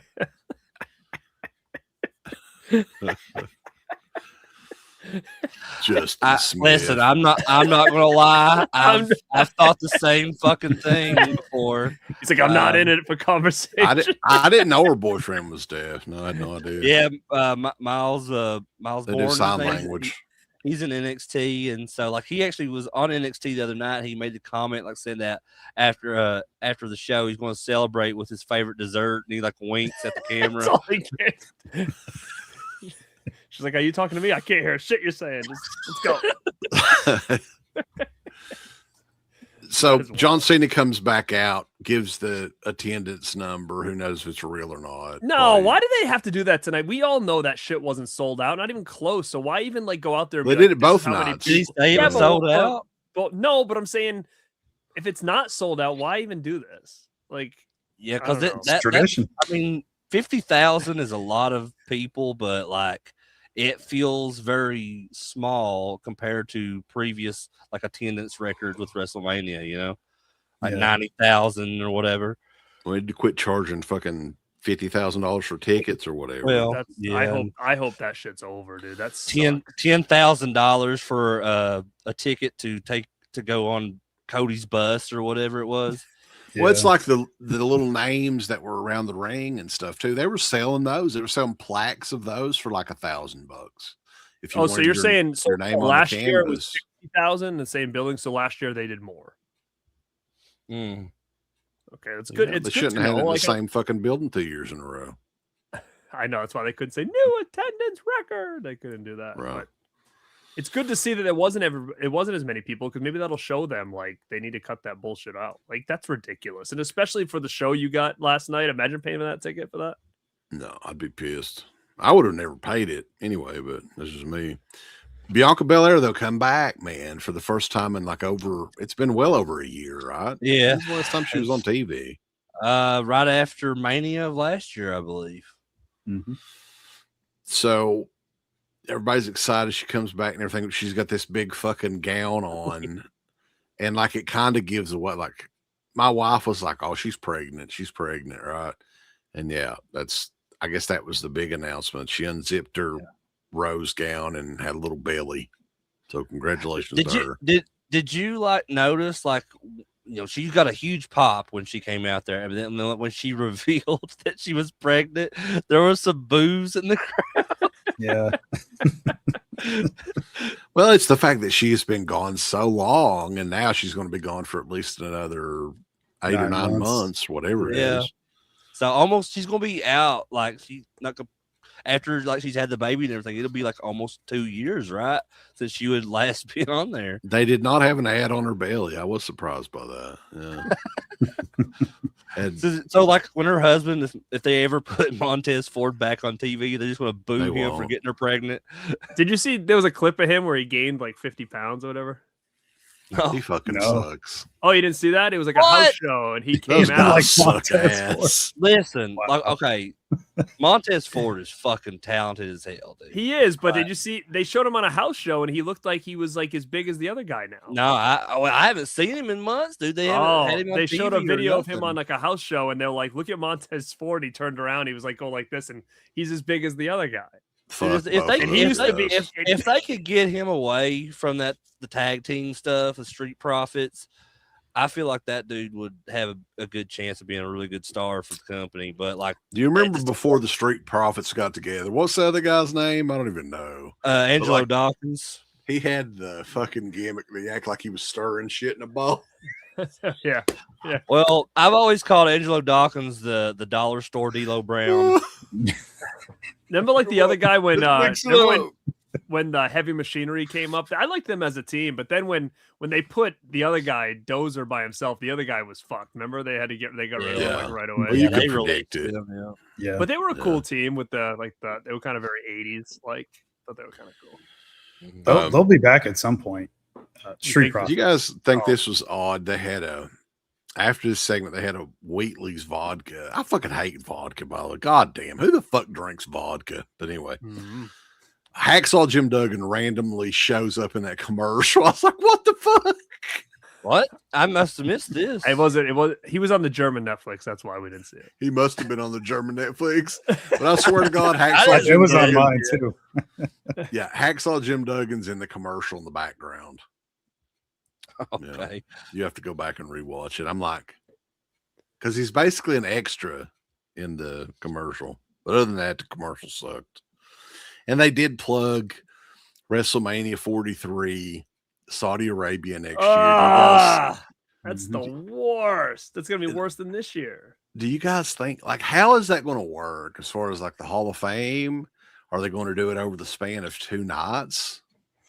Again, I don't know, but I wish they would just move the Hall of Fame to like on Thursdays to where they don't have all this other shit that they got to do. Or move it to SummerSlam or Royal Rumble or something. Something like that, man. Because like there's just too much shit going on during WrestleMania week because like they do it the same night as SmackDown, and everybody is already wore the fuck out after SmackDown. And they're like, well, we got a ticket to the Hall of Fame. We better go. You know, it costs us like $1 gajillion to get there. And then like the Hall of Fame guys, they're not going to have them in fucking Saudi Arabia. They're not going to bring all those people up. They're not going to come over there. They'll just have them like live via satellite or something. Would they maybe have the Hall of Fame somewhere in the United States and broadcast it in the United States? Like pre-recorded, yeah, I could see that. Yeah, because you're gonna need to have those stars there, you know. That would be the only thing that makes sense, I think, is just like pre-recorded. And then like the WrestleCon stuff, they're not going to be able to have that. Well, no, I don't know. They might. You know, it just depends. Like, I don't Who think the fuck is going to come to Saudi Arabia though, man? Like, how many people are going to travel and go over there? I would. Oh, wait a minute. I'm thinking of the WWE World, like the WWE convention day. But so WrestleCon, yeah, they probably won't do that at all. But like, they might do it like that weekend somewhere in the States, maybe. But like, as far no, they won't. They won't bring. Why don't they go back to Wembley again? Like, I feel like that was so fun to do something there. I don't know. That's a good question because like AEW did that one pay-per-view, like All In or something. The one that where Punk like was his last match against Samoa Joe there before he like left and came back to WWE. Like they did that show at What Wembley. would be the time difference? Is it like 5 hours or something? What in the UK or in Saudi? No, it's in the UK. I think it's 5 hours. I think it is. Yeah, 4 or 5, something like that. It's definitely not as extreme as like the Saudi shows are. Yeah. You know what I liked, but I mean the time difference is like fucking 12 hours or something, was when they did the Japan show that one time. What was it called? The Beast in the East or something like that. And they never did any other. Oh yeah, They never did any other Japan shows like that, unfortunately. that was the one where they had Brock fight Kofi. It was just a random fucking booked match between Brock and Kofi. It wasn't for a title or anything. Yeah. That's funny. Did you guys, we were talking about in a chat, Mark, was that that construction worker dude who's been like talking smack about the wrestlers on Instagram for the last couple months. Have you seen that guy? Mm-mm. Oh, he's No. basically saying he'll like, he could kick the shit out of Lesnar and all this other shit. And he's like talking so much smack about everybody. Well, he went to WrestleCon, I guess, and fucking Big Vito beat the fuck out of him or whatever. And what's funny is we were talking about it and they were like, oh, maybe it was a work, this, then this. So I went back on his Instagram and he basically put a post, like a video post, and he's kind of like, I'm a real guy, and that's like, it was all a gimmick. Like he like came out like and basically like said like he's just a normal guy who wanted to like just ruffle feathers. So he like basically just like came out of the gimmick and like was just kind of like, I'm just I a should have regular never guy. done that. What the fuck, man? I guess he was just scared he was gonna get the shit beat out of him or something. But that's the thing. He's like, I could kick the shit out of Brock Lesnar. Like, don't fucking start with Yeah. me. And then Well, Big I mean, Vito, I- some fucking Your old- issue is don't show up at a fucking wrestling convention. Just don't show up. And then did you see that other clip from that guy that like I supposedly touched like what's her name's ass and she like Cora recorded him? Jade. Yeah, and she like recorded him and like escorted, like screaming at him on the way out. He didn't look all there, that guy either. But That's I what I mean, thought too. And the thing is though, like it may have been something that he didn't mean to do, but like she took it like he was. Because I mean, really, there's no like video footage of that or anything. So like, it's kind of really hard to kind of judge something like that if you don't, just based off what somebody's saying that happened. You know what I'm saying? yeah, like he was just her chasing him out, saying you're a sick bastard. You did that, and he's like, I didn't do that. But like he didn't. He kind of looked like he was a little special. So I don't know if that was a nice thing to just push all over social media. But He looked. hey, I like thought it was he just weird with that 70 years old, construction too. guy that was just calling every wrestler out, saying they were all pussies, and fucking Big Vito is the one that just beat the shit out of him. Fucking Big Vito, just like at his table, just like Skull Von Crush back in the day, jobber, WWE. And this guy's basically saying he could beat the shit out of like Riddle and fucking Brock and all this other shit, but like Big Vito like takes him out. Wow. Continuing on though, undisputed WWE Championship match: Cody Rhodes versus Randy Orton. I think this is the match that they could have hyped up the best. Now they didn't. They fucked it up. We all know he's talking about the Pat McAfee thing kind of thrown in there. Jelly roll, baby. Jelly roll.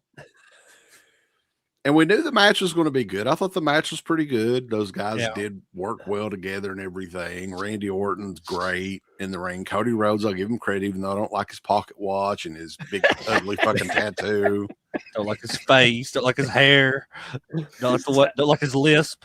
His lips don't work like his daddy's does, baby. Let me tell you something. It doesn't work as good. He's no Dusty. He ain't no American Dream, but had a great match and everything. Weird finish. Oh, before we get into the match, though, Alicia Taylor, the fucking ring announcer, she annoys the fuck out of me. I fucking can't stand her. Why? Because of her stupid hair.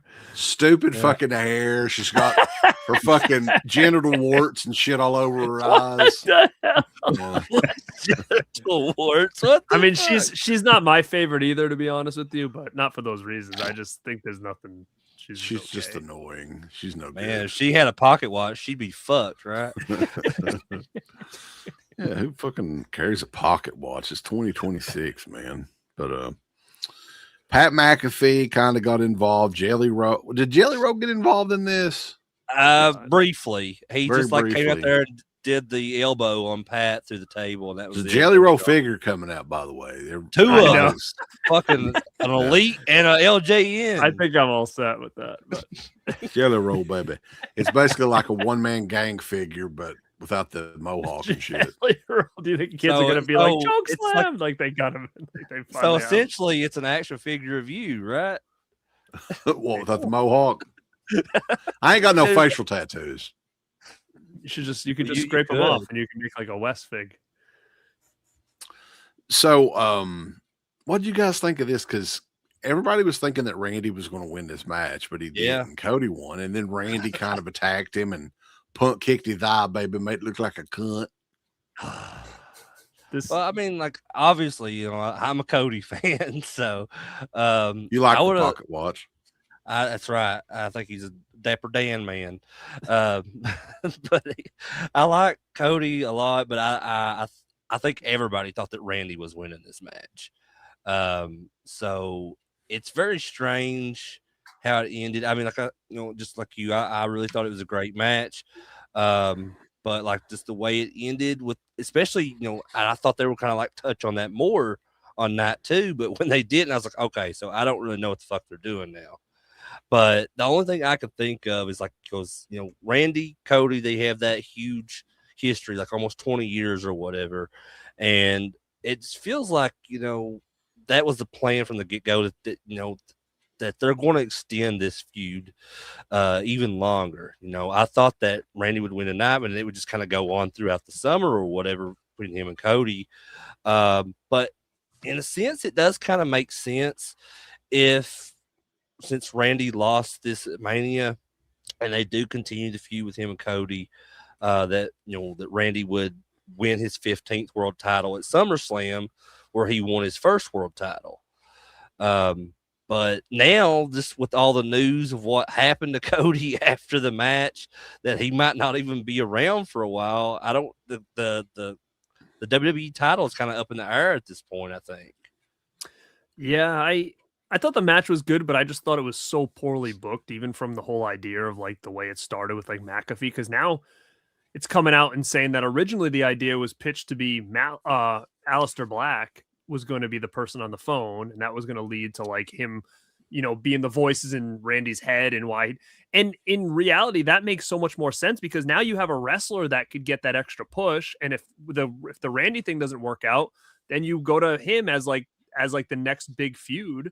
Where now and then TKO was like, nah, he's not enough people know him, so let's give it to McAfee. And it's like, then he comes out and Randy Orton just fucking turns on him. So everybody's like, oh yeah, he turned on the biggest heel in the company. And then Randy becomes the biggest heel in the company within seconds and kicks Cody after the match. It's like, well, what was the point of the turn on McAfee if he was just going to lose and fucking attack Cody afterwards anyways? It was weird. Like, there wasn't a plan, man. He could have was easily like, won the title and then kicked Cody and still left with the title. Like, nothing changed. Like, even if he did the boot afterwards, if he did it as the champion and he was a sore sport and he did it, kick Cody anyways, then Cody chased the title for the next couple months.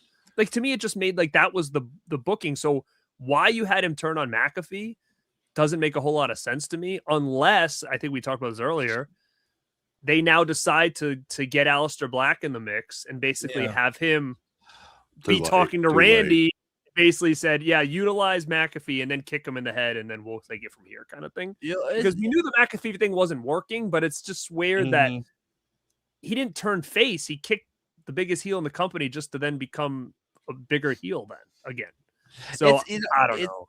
It's weird. It's interesting because you talk about the Aleister Black stuff and like I guess it's like the SmackDown before Mania when they were showing Pat McAfee and Jelly Roll out there talking, and then like even the stuff when Cody Rhodes is coming out there and Nick Aldis, they're all kind of standing outside, and then you see Aleister Black is in the background of all those shots. And it's like 3 different segments throughout the same night, and then every segment you see Aleister Black in the background. So is he going to be a part of that eventually at some point? I don't know, but like the McAfee stuff, like I think it kind of like became common knowledge amongst everyone after seeing the backlash from when he first appeared and teamed up with Randy and stuff. Nobody really liked it, so I think that whatever their plan was before kind of got thrown out the window, and they did what they did at Mania. By just kind of taking him out of the picture. And then, later he comes back in the match as the referee. And when he goes to do like the count, like to me, it looked like a slow count. And that was my only reasoning as to why Randy gave him the RKO. Why would he come in slow count? What would be the reason for that? See, I my reasoning before was that I thought there was going to be more to that because of just the stuff that he came in saying about CM Punk, because Punk talked shit about him first, to be fair. But like, I thought there was going to be more involved with that. And I thought that, maybe he was like Randy was a pawn in all of this. And then McAfee was actually aligned with Cody the whole time. And because I was expecting more and more that Cody was going to like turn at some point, become the heel, because they were teasing it in that match. He like eye poked him and all this shit, and like, was just doing really like he had heel tactics. And I was like, something's got to happen here, right? But it really didn't. And then they didn't touch upon that on night 2. So I was like, I don't know. Maybe they just kind of realized, like, the fans don't really want McAfee there. Like, okay, maybe we should pull back on this, because if you remember, McAfee had said the stipulation: if Randy lost, he would never be in wrestling. I was going to ask you about that. Do you think he's going to stick to that, or are they going to work that in there somehow? I don't know. The thing is, too, people hate McAfee, nothing. but McAfee's good at what he does. Like, he's not a wrestler, but he's good. He's a good enough wrestler. He's fucking great on the mic. I mean, like we said before, love him or not, but nobody's fucking over. He's over in his own way. He could be as a heel, but I mean, the guy gets a reaction, which is unlike half the roster that they have anyway, which is fucking sad. So, I mean, love him or hate him, he gets the job done as the heel that he's supposed to be, or reaction behind the camera, or whatever it may be. It works. Now, do I think he was the right man for the job on this? No, it didn't make sense that he would be the guy. I want to see Jelly Roll and McAfee backlash. Maybe we'll have a match. Sure, but Edward made a good point. DiBiase Jr. was like in the audience. He was. And why they didn't utilize him, I don't know. And how the hell he got those tickets, I don't know. So they probably want to stay away from him for just a little bit longer. I know, his father is the $1 million man. I mean, I think it's a little bit weird that he would be sitting right there in the match and like nobody even mention it. Like, he obviously had to have bought those tickets. Like, I'm sure WWE weren't going to be like, hey, come sit in the audience so we can see you during the match, but we're not going to use you for anything. So yeah, that was weird. They should have taken advantage of that. There was so much they could have taken advantage of in this match, and I was very disappointed by the finish. The McAfee thing I thought sucked. It should have been Aleister Black. That guy needs it. I mean, he was the creator. We talked about this. He was the last guy to pin Orton, so he's going to come into play at some point. Is the Cody thing that serious? Like, where he's for sure not going to be around, or is it still too early? Dude, did you see like his eye? Because it's fucked up. Yeah, I mean, I saw that, but like, I don't know, like, because like I don't know if they're just like, if it's that bad to where like they're just trying to turn it into a storyline or something, because he was supposed to have like all these meet and greets and photo ops and shit like that today at WWE World, and they canceled all those because of the eye injury. And now like there was like a report, or I think it might have been Jackie Redmond said on the pre-show that he's not medically cleared at this time because of the orbital injury or whatever they called it. So I don't know. It just feels like if they do end up taking the title off of him, they should maybe, I guess, do a tournament or something, and which Jacob Fatu should probably win. I don't know. I don't want to see any more tournaments, but thank you, Michael, for the super chat. He says, great post show tonight. I can imagine how hard it would be to book a show. I realize how different every wrestler hits for different people. Yeah. They definitely that's do, true for sure. But Let's move on to not two. But as we're still on one though, like, what's your as we run it down? Like, I know we talked about it before, but honestly, like, I think this night one is probably I'll never go back and watch this again. Like, not a fucking chance, right? So like, I look at night one and I said this already right now is probably one of the worst. But I can't say that about last year either. I've never watched that again. So I don't even remember what the hell last year was. I never go back and rewatch any of them anymore, really. I mean, anything post like 24 or something, I've never watched again. What? You never rewatched 25? Which one? I mean, again, after a certain amount, I don't know which one is which. Like, that's Sean Taker. Sean Taker. Okay, I've rewatched that one. It's 25 and 26, right? Maybe the last one I rewatched the second time was when Daniel Bryan won. That was probably the last time. Oh, 30. 27 That's the one I was sucked at. dick.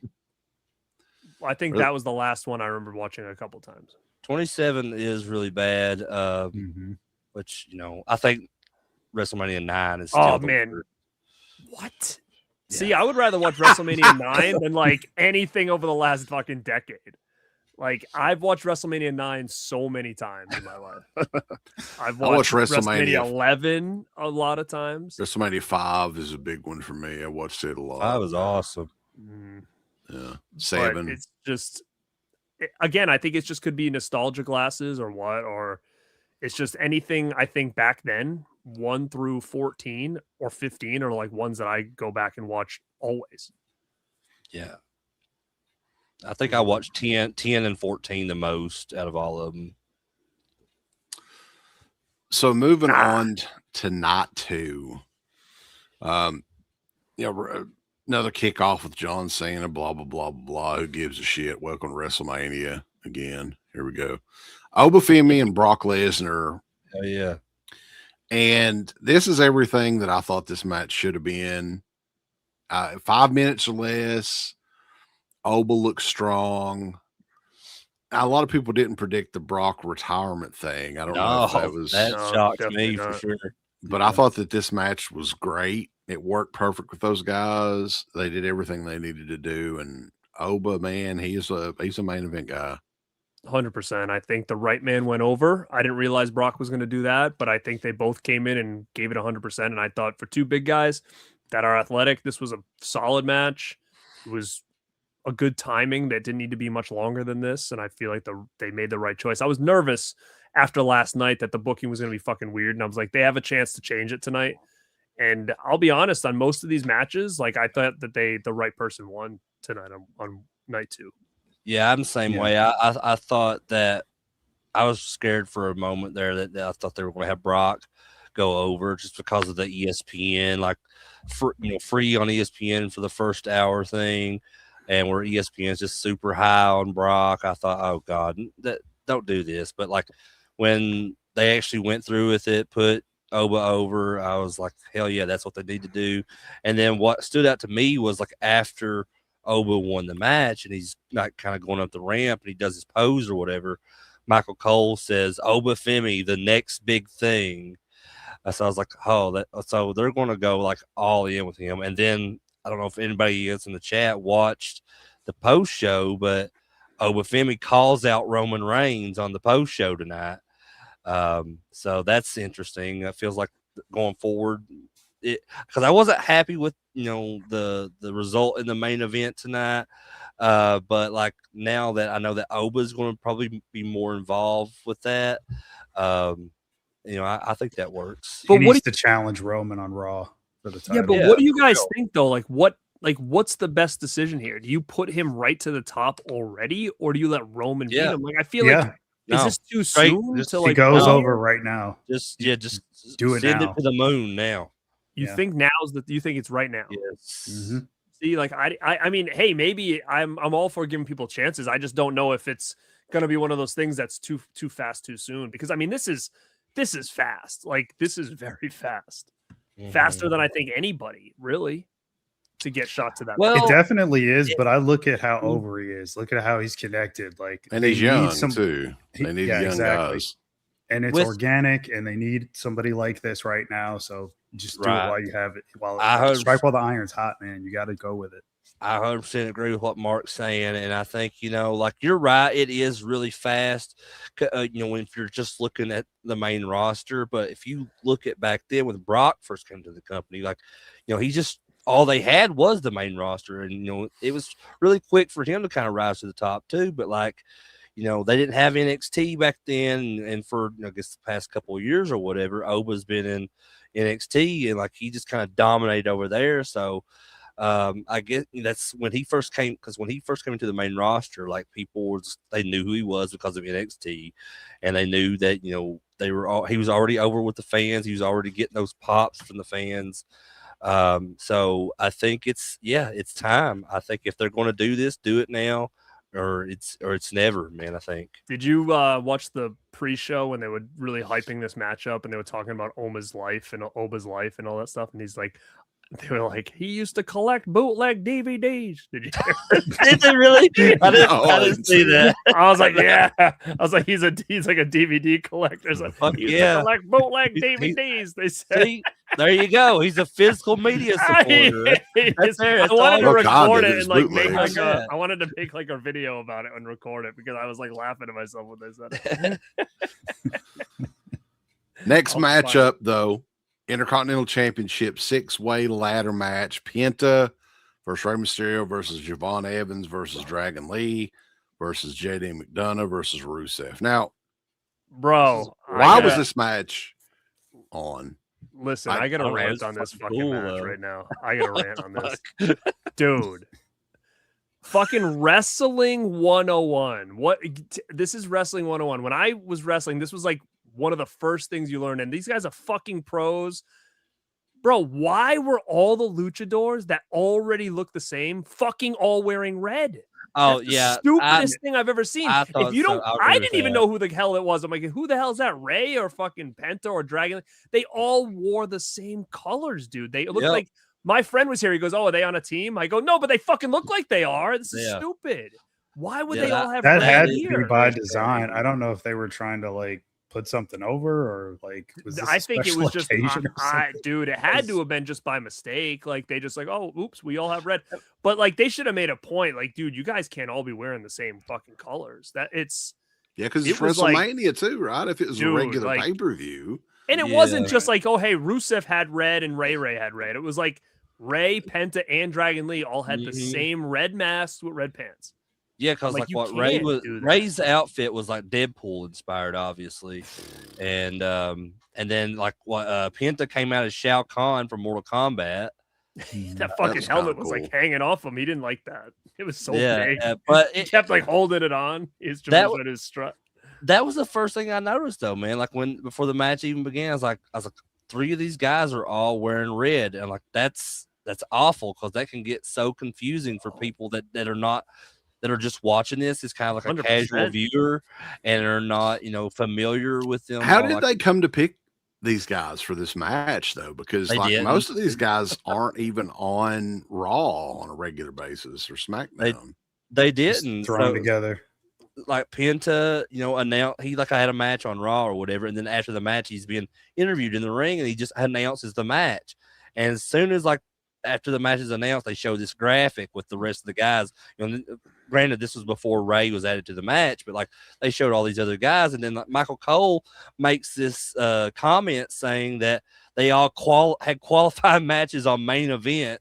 I'm like, that's bullshit because Penta just announced this match. Like, how's Like, that fucking possible? Look at though. Dragon Lee, dude. I mean, they're all fine in the ring and everything, but that motherfucker ain't never getting over. No, Nobody is ever gonna give a shit about Dragon Lee.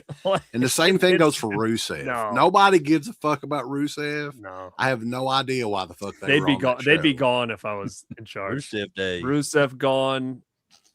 Fire his Dragon Lee, ass. Dragon Lee I gone. like Penta. I Penta think would he's- stay. he's Ray cool. can stay until he retires. Oh, I'll tell you God. this: I think JD McDonough is fucking great. Like Yeah. I would He's a- keep JD. He's not over, but I mean, No. he's solid. There's something there with him.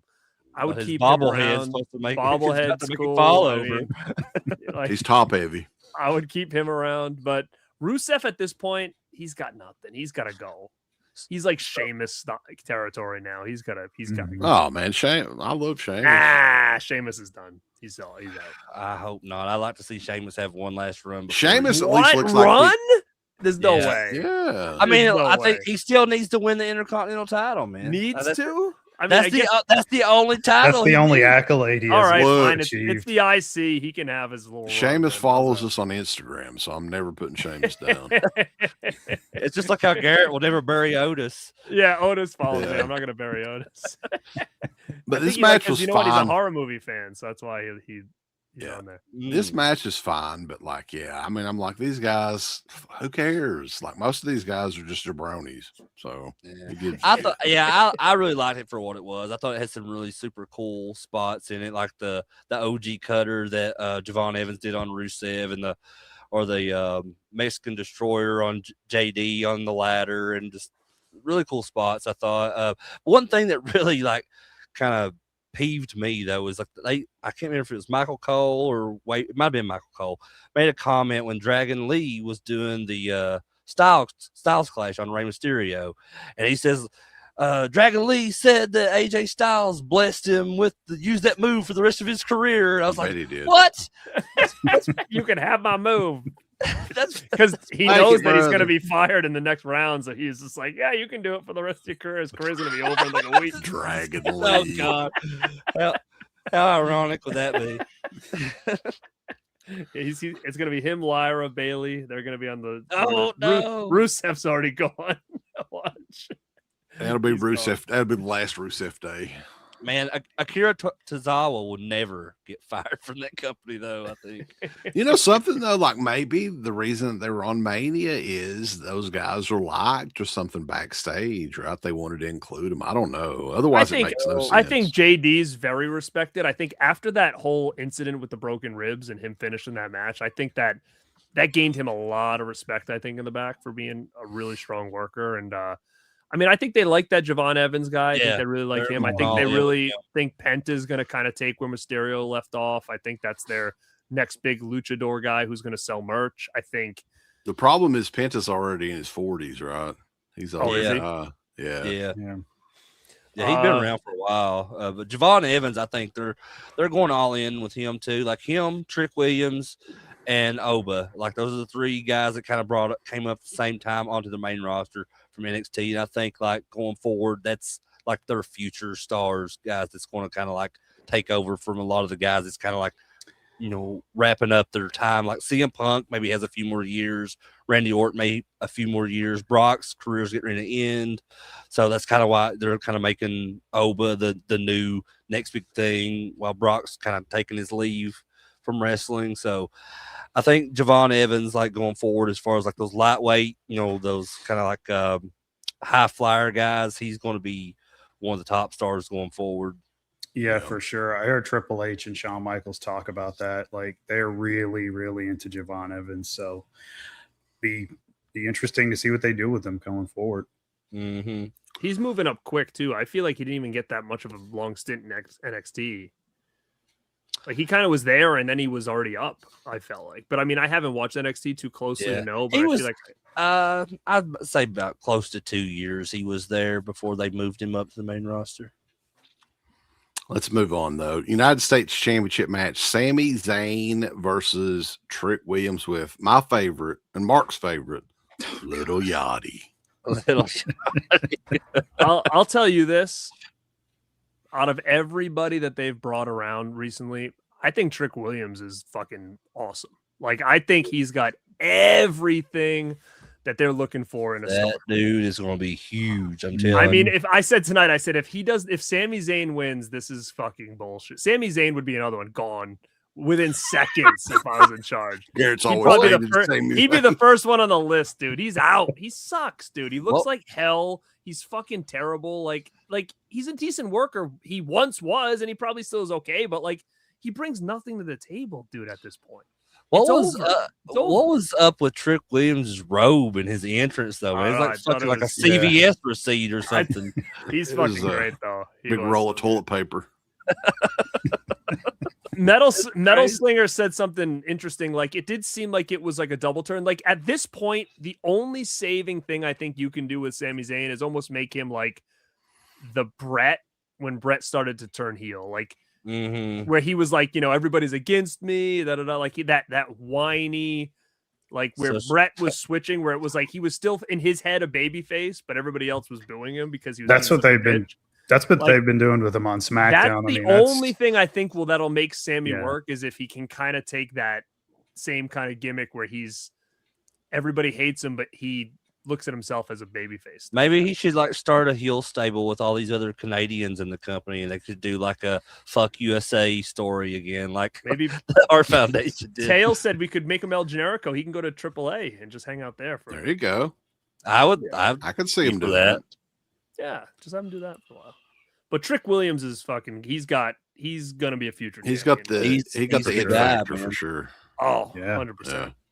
Yeah. Good on the mic already. Great character. Good charisma. Mhm. Good worker. Great Great shape. look. I mean, he's Yeah. got Mhm. everything. And which is funny because I remember when they started to turn him on Carmelo at the beginning, I was like, I don't know what they see in Trick. I feel like Carmelo's the guy. Like when they were in NXT, like they were like a friend, they were like a team, remember? And then they started to turn on each other. Yeah, And I Carmelo thought for sure, I was like, they were trying to push Trick over Carmelo. I feel like Carmelo's the bigger star, but I was wrong. I mean, Trick's way bigger of a star.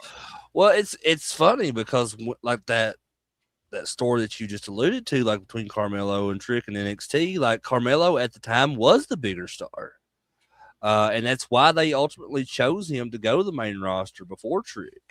But once Carmelo went to the main roster and Trick was on his own, Trick became bigger than he ever was, like in NXT at that point. He has the catchphrase they like to use. You know, like there's a lot that they again, Booker T is to thank for a lot of that. I feel, and that's why I think Booker T was like a mentor for Trick, because that's why Trick uses the bookend as one of his moves. And Booker T, I think, said on his podcast not long ago that if he does come back for one more match as a retirement match, he wants it to be against Trick Williams. Well, was Booker the one I can picture Booker in like NXT, like, whoop that Trick. Did he's the first one to say that? Man, like, well, I don't know if he's the first one, but like when he would come out and they were doing like the whoop that Trick chant in the crowd, like Booker would always kind of ad lib these extra, like, all right, yeah, let's go, man, and stuff like that, between each whoop that Trick and his interest. And I was like, man, that really helped Trick. It did kind of work, yeah. That character, and so I feel like that's what kind of pushed him even more, like, all right, this guy is super over. Booker loves him. Let's get him to the main roster. And that's what I was worried about when he came to the main roster, that it wouldn't be the kind of same effect.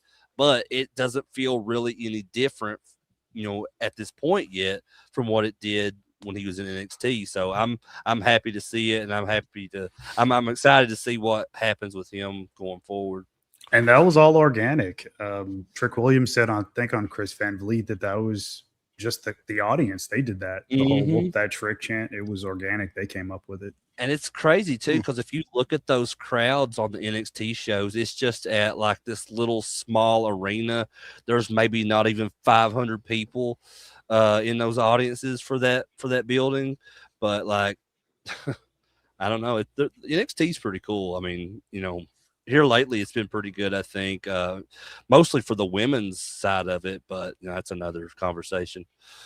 Did you guys see there was some dude that I guess has a pretty big like Instagram or TikTok following, I guess, just some guy, and he was at some event and Trick Williams was there like walking around, and Trick had the whole get up on still, so he had the fur coat, no shirt underneath, the sunglasses, and he was just kind of walking around like seemed super cool, man. And the guy like filming him, and he's like, "Who the fuck is this motherfucker?" Like, because like they're like, he's like, does anybody out there know who the fuck this guy is that's walking around with this? Like, he had the shades and the thing, and then underneath the thing, I mean, it had thousands of comments, and people were like, like they kept tagging Trick Williams in the thing, and they were like, yo, he's a bigger star than you are. Like, I'd be careful what you say, because he was like, who the fuck is this motherfucker? Like, because he had the fur coat, nothing underneath the shades, like just walking around. Where did you see this at? It was just on Instagram. Around. Like, he was like walking around. Like, it almost looked to me, it looked like you need to find that. Like maybe a hotel or something, but he's had like all of his gear on, like gimmick on. Yeah, he had the gimmick on. So some guy that was just there. Like, what the fuck is this thing? I need to see this. That sounds funny. And he's asking people online, like on live, does anybody know who the hell this is? Is he a rapper? Like, who the hell is this? He does kind of look like a rapper. He could pull that off. But like, imagine not knowing wrestling and seeing him in gimmick, just walking around like a hotel or something like that. Like, after that one, though, of course, new U.S. champion there, Trick Williams. Kind of a short match. It wasn't really that long of a match either. But street fight, Dominic Mysterio versus the Demon, Finn Balor, who the Demon version has not been around in years, right? What was 3 the last? years. Okay. The last one was that match at Mania against Edge, I believe. In the Hell in the Cell, yeah. Dominic had a pretty cool entrance.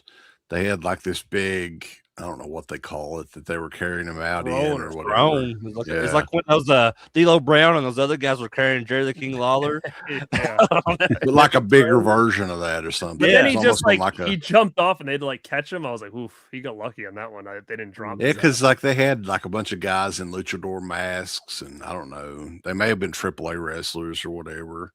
They were, something probably. But he had a pretty cool entrance. I thought that was, and I thought, I figured this match would be pretty good. And it was a pretty decent match. Not that long of a match, but I'm glad they finally let Finn Balor win a match. Oh, I he think needed it. it. If he didn't win this, that would have been bad. You know, You don't bring the demon back to have him just lose. And the thing is, I hope this time if they do the demon thing, like the problem with the demon is that like he never was different. Like he was the same Finn Balor just with makeup on. Like he had no change in the way he wrestled. He wasn't like more powerful. Like he didn't take as much damage. Like that was always the problem with the demon. I love it, but it was just paint. Like it didn't really make him any different when the bell rang. And I think that's always been a problem. And I hope they maybe change that where the demon seems like a threat more than Finn does, because there's got to be some kind of change in mannerisms or something he can do in the ring to set apart Finn from Demon. And I think that's always where they have a tough time. It showed a little bit more tonight than usual. Yeah. I mean, it's a lot more theatrics and stuff like that. The growls and like the the thing that with he was his tongue. doing. Yeah. But he needed this win, and I don't know where he goes from here, but I would love to see Finn back in some kind of title picture of some kind. It doesn't need to be world. I just think he needs if he wants to feud with Penta or do something, or Penta loses to Dominic and then he gets it for him. But I would like to see Finn with a belt, because I feel like he never really recovered after that win where he won the title and got hurt. I think that they looked at him as the man, and he got fucked up. Yeah, I think that's on its way, man. Like I really think I'm hoping this is maybe the end of the stuff between him and Dom and the Judgment Day and all that after this match, and they can kind of go forward and like start pushing Finn into like the title picture more. But let me ask you guys a question. So do you think that the Judgment Day is just slowly starting to kind of disintegrate at this point? Because I find it really odd that, not only did they like last minute announce that this match was going to be a street fight, but there was no interference. No, I said that to my friend. No JD, no Raquel, Roxanne, Liv. I mean, it was just Dom on his own against the Demon. That's I wasn't expecting that at all. I thought like, oh well, when they announced the street fight thing, I was like, oh yeah, there's going to be plenty of interference. There's going to be crazy, wacky shit going on with Dom. Getting the upper hand. But no, like Dom just kind of got the upper hand on his own here, which is surprising because of how they are portraying this Demon character as be like this overpowered version of Finn Balor. So like, and there was just a lot of just chair shots and table spots and stuff in this. I mean, it was a fun match, and I'll say, Dom is my favorite guy in WWE right now. And so I just love that they took this story between him and Finn, which is kind of like dates back about 3 or 4 years now. When Dom first joined the Judgment Day, and then like over the past like couple of years, they just kind of been teasing this like tension between Finn and Dom, because when Finn brought in Roxanne Perez into the Judgment Day, and like almost like he was trying to get Dom in trouble with Liv and all that shit. So it just seems like there's kind of been building this for a couple of years, and for it to pay off, finally. And I just don't see it going any further than this. What do you guys think? I would like it to be done, I guess, but I think you're right though. I said to my friend, like, it's weird that there's no other Judgment Day people involved here, especially because that was kind of where the feud started, was that the Judgment Day was kind of, this is the breakup basically, and that they're not coming out to help Dom at all. Like, it's weird that there was no Liv coming out with Dom on that throne. Like, it was strange to me that everybody else was MIA. Like, Roxanne, was she around on the Liv match? I don't remember. Yeah, she did. Involved, yeah. But yeah, it was strange that they didn't have any of them around. But I don't know. I don't know what happens from here. I feel like you're not going to break Raquel and Liv up right now, but I also don't think you're going to break up her and Dom either. So I don't know what this ends up being. Just with JD, like I don't know what they're going to do with the Judgment Day at this point. It does say on here that this was Balor's first televised win since September. Wow. Did They you They gotta guys signed take him to a big contract so he wouldn't leave. So I'm hoping they actually do something with the guy. I Did you think they guys will. notice that they added and I think Crater and I were talking about this. Adam Weitzman was the guy's name that joined the commentary. It was the weirdest yeah. fucking thing. And he didn't say one fucking thing, Nope. did he? No, What the the hell? I didn't even notice him. I don't know. like they showed him. He was like, and then whatever. Like, and then you could, and then during the match, you Joining could, like, see commentary him for the sitting up there, match. and he's just like going, and he's just He didn't watching, say not saying shit. a damn word. I'm It like, was- what was the point of that? Yeah. I don't know, Yeah, I man. didn't I don't know who that was. But yeah, they showed him on there and he waved or whatever and didn't say shit. But yeah, for the women's championship match, the Jade Cargill versus Rhea Ripley. Mhm. This was brutal, man. Like I thought that and here's the thing, and I know on Crater's show, I think I watched all the show eventually. But like Crater, you said that Jade is green. I don't even know if green is the description at this point Yeah, because well, she has been training for years and years and years and has just never gotten any better. I just don't think it's in her to be a better wrestler than what she is currently. I think it's yeah. That's what I was thinking. When I say that she's green, like what I mean by that is just, of course, like she just kind of stayed in the same position as like any kind of rookie coming into wrestling. It's just like she gets all this training, had enough exposure, but it just feels like she hasn't I evolved get it. at all. I get it because look at her. I mean, she looks like a fucking star. Mm-hmm. She like her she's got the charisma and everything, but it's just in the ring. Like I don't know. I would have maybe brought her in as like a bodyguard for a while and then not have her wrestle. Yeah. Because like I don't think that she's going to improve any more than what she is right now. I will say this though, I'll give her credit on this. I think this was the best match she's had since she's. I was just going to say WWE. that. I think that Rhea helped carry this pretty damn well, and I feel like, as far as I remember, there was no botches, which was good to see on a big stage like this. You could tell Rhea was like saying, like, she was leaning in, hit me now. Like you could tell that there was like a lot of her guiding her Jade what to do. But I feel like for what it was, they had a good match. I thought the match was fine. I think for two girls that are like, with Jade and the two bigger girls, like they did great. And I'm happy. I'm happy to see Rhea with a belt again because it's not the same Rhea as it was a couple of years ago. I mean, she looks so different now. She's not that like, for a while she looked like almost like China, where now she's so small now that I feel like, I don't know, like she doesn't have that same. Jade looked more intimidating than Rhea did tonight, like as far as power and how jacked she was. So I mean, I think that it's time. Rhea's still a star, and she's my favorite out of everybody in the whole company. But I think it's time, and she's needed to have this belt again. Where for a while she didn't need it, like she was bigger than the title, and I feel like now it's like she needs it again. So what happens going forward with her and Io Sky, though? Do you think Io turns heel? Do you think Rhea turns heel? Because I really think that those two need to start feuding again because look at last year, the WrestleMania triple threat or the Evolution match between Rhea and Io. Two of the best women's matches all year last year. I was kind of hoping that they were going to make out at the end of that match. Well, I mean, we can dream, right? I mean, I don't know, but I don't see Io as a heel. I don't either, really. Like, they tried it with the whole damage control thing. It didn't really work to me. I mean, I love Io. I mean, I think she's one of the best women wrestlers in WWE. But, like, as a heel character, it didn't really work. I think it much better like she does. She has the kind of like, just that personality that fits a typical baby face. And if they do kind of like put her and Rhea in a feud again, I think Rhea needs to be the one that turns heel. And they can kind of use that with like the Asuka stuff too. It's like Asuka telling Io, like, I told you so, and all that shit. Well, doesn't she go to SmackDown though? I mean, because Liv's got the title for Raw. So yeah. Again, I said this before. I think I said this on the show we did too, Mark. Like, does it really matter now? Like, because they could just go where Cody shows up on Raw all the time. You know what I mean? Like they could just tell them to go wherever they want them to go. Yeah, they don't really. They're not that strict with that shit anymore. But who would you feud her with now? Like, I mean, it would only That's what I make was sense thinking. that Io would be the person. because Io. there's- I know, but if it's not Io, is it Chelsea? Like, who else is there? Somebody that you can say, oh, you know what, Rhea and this person would have a great Tiffany? feud.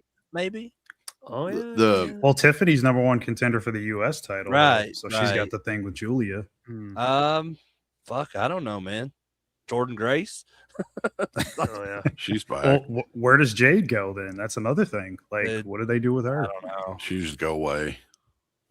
See, I wouldn't fire Jade though. Like that's No. like out of everybody I say, I'm like I wouldn't fire Jade. I think she's a good like special appearance type person, maybe like Brock Lesnar a was. or special something. attraction like Andre was. Did Naomi have her baby yet? Does anybody know? I don't know. Like when is she What- coming back? What if she had it yesterday? You're gonna bring her out tomorrow? Like, Well, get no, out I'm not there, we saying- need somebody. I'm not saying that. I'm just saying, like, when is she going to be able Get to back come to work. You know? The I mean- Corey do you mentioned think that though. Rhea's too over to be a heel at this point? Like, do you think that would even work? Like, I would love Rhea as a heel, No, but they- do you think it's they impossible? They I don't think want for to her be a boo heel? her. They don't Well, want to boo that's her. the thing. I think. Look at Orton's a fucking heel, and Not really. They've done nothing but cheer him the past few weeks. Yeah. So I mean, I don't think it really matters at this point. It's just it kind of blurred the lines so much. What's Rhea gonna do? Is she gonna feud with Mitchin for fucking 2 months? Oh God, she's gone too. The fucking B-Fab girl. Jesus Christ. Yeah, Why is B-Fab she would- still there? B-Fab would be Yeah, gone. that B-Fab would be gone. Fucking MFTs send their asses packing. for Adam sure. Wattsman, though, because I looked this up because Corey mentioned up there that he paid to sit with them. So that makes sense because I looked him up. He is What? he's an American entrepreneur and is the owner and CEO of Upstate Shredding, some big scrap metal processing company in New York. So he has no reason to fucking sit with them, right? He had to. So he paid them to just to sit with them, be like, That is the only thing that makes sense. He has there's no reason for him to sit with him at all. Like he's some rich fucking guy from New York. dumb as them motherfuckers paying to get their names on the ring paid- mat. Paid $10 million or something to sit there for that one match and not say a God. word. They just kill her. Yeah. Yokozuna? Who's the guy that they had on Raw that time that was just doing the dumb jokes? Oh Who? yeah, Like, Were they on Raw Rob, back Rob Bartlett or something? remember? Rob Bartlett. Yeah, it was on like the first 2 episodes of okay. Raw. He was Who just that? he wouldn't stop with the fucking jokes and it got so ridiculous. How many Yeah, episodes was okay. it? Was it 2 episodes or he It was wasn't on like many of a them? couple. Yeah, I forgot about that shit till you guys mentioned that. Like that was When you go back and listen to some of the stuff he was saying, it was like I'm surprised Vince didn't punch him in the face. It was Dude, so dude, like bad. it was like that. It was almost like exposing the business, it was like so right on TV. awkward. Like you know, like Vince couldn't wait to fire that dude's ass. It's so- John Cena in the Danhausen segment though. We gotta Oh talk wait, about that wait! because Do you remember when Rob Bartlett pretended he was Mike Tyson and called, and he wouldn't stop doing the voice? Oh, for fucking ever. jeez. I It's me, forgot Mike about that. Tyson, I'm in jail. I'm watching Raw. He kept Oh, doing it for like fucking I 2 do matches. remember It's that. like, Yeah, all right, I was bye, gonna say Mike. it was I'm like Mike. during the matches he was doing it. I was like, what the fuck is And happening? Vince kept saying, "I'll talk to you later, Mike. I'm not gonna stay on the phone." It's like, shut the whatever happened to Rob Bartlett. I'm telling you, if you guys haven't seen that, go. We'll try to find Oh, it. Rob I watched Bartlett, it not Mike not Tyson. long ago. Now that you mean, like, because I was trying to watch some of those old Raws. You on, could tell with them on Vince was Netflix. getting so pissed. Oh, it's rough. Get out of here, Rob. It was funny. They announced the John Cena Danhausen thing. Cena announced attendance again. Combined attendance 106,000, whatever. And the Miz and Kit Wilson kind of interrupt him, and that leads to Danhausen coming down there with a bunch of. They said it. They called them midgets. Michael I Cole was said it. dying. So I'm not- it's, I fuck was out. dying. it's I'm okay to marked say out. it again, guys. Yeah. Call the Midget midgets. Mania's running wild, brother. And dude, like, They're like, did you just say midgets? They're midgets. That's what we can call them that again. That's I what think they're he said. called. They're midgets. I shit you Barrett. not, though. This was the funnest segment of the entire agree. fucking weekend. I loved it. He punched him in the dick. Yeah, I died. Like, I was like, oh my God, this is great. It's Well, like it's something funny, that I would book. He calls that one. He called him Davis, and I was like, "So is that?" I'm like, "Is this supposed to be the Davises in all of Danhausen's like YouTube videos? Is a midget the whole time?" Oh God, this was great. Do you remember back in the day when they used to have them on all the time and they'd always fight like just regular guys, but they'd always like bite the guy's ass. That was Right. like, Lord Littlebrook. they would always like bite the wrestlers' asses. I always Little Louie. loved the match with like Mini Vader, Mini Mankind, Mini Gold Dust. That Yeah. shit was awesome. This was great. I thought this was funny. Then Danhausen's over, man. Like, even did you see Nick Khan in the front row when Danhausen came out? He was clapping. He thought it was Really? hilarious. Yeah. Awesome. The I didn't first see time I that, saw but- that dude smile in like 3 days. Yeah. Yeah, I also agree. This is a super fun segment, and I'm a big fan of Danhausen. I love Right. And he like that- tried to hide after the big puff of smoke or whatever and run Yeah. under the Yeah. ring. Like, because my This is some nephew was good like, my nephew was like, did you see that? I think they messed up because he went and hid under the ring. I'm like, no. I said, what are you talking about? He disappeared. You didn't see that? but yeah, there was a lot of time wasted between matches here. Mm-hmm. I think it was a total of about 40 minutes before the main event. Which, everybody was curious what they were going to do with this because, CM Punk and Roman Reigns, they've built this up pretty good. Fuck yeah, they did. For Mania this year. It's probably built the best of any of the matches. And yeah, I mean, what do you guys think of the end result here? Because Roman Reigns, evidently he's going to start going full time again. I think it's somebody mentioned in the post show that he said he's full time during this reign, so he's going to be on there every week. We'll see. We'll see. I mean, it would Yeah. be nice if he's full time, but I think I wanted Punk to win. I think that Yeah. Roman winning was not going to do anybody any favors, but they did that a pre-show like before the thing started, and they did an interview, and basically Roman was like, if I win, I'm going to reset the federation or whatever and make it better again. If I lose, I'm leaving. And I'm thinking after that, I was like, he ain't going to lose. He's not going to leave for Yeah. good. I didn't like, see that, but yeah, I can kind of so when I saw that, I was like, oh, that's it. He's winning. And of course he did. I thought the match was very good. I thought it was a really good match. It might have been the match, in my opinion, the match of the whole both nights, I think. I thought so. It did feel like a big deal. Like it felt like a big match. I felt like there was a lot of time where Punk was like talking to him a lot, like, which I was like, Jesus, Punk. He's like leaning in, and I'm like, don't make it so fucking obvious. Like I felt like he was walking Roman through a lot of that beginning portion of the match. And Roman's teeth, I can't get over that shit. Like that stuff.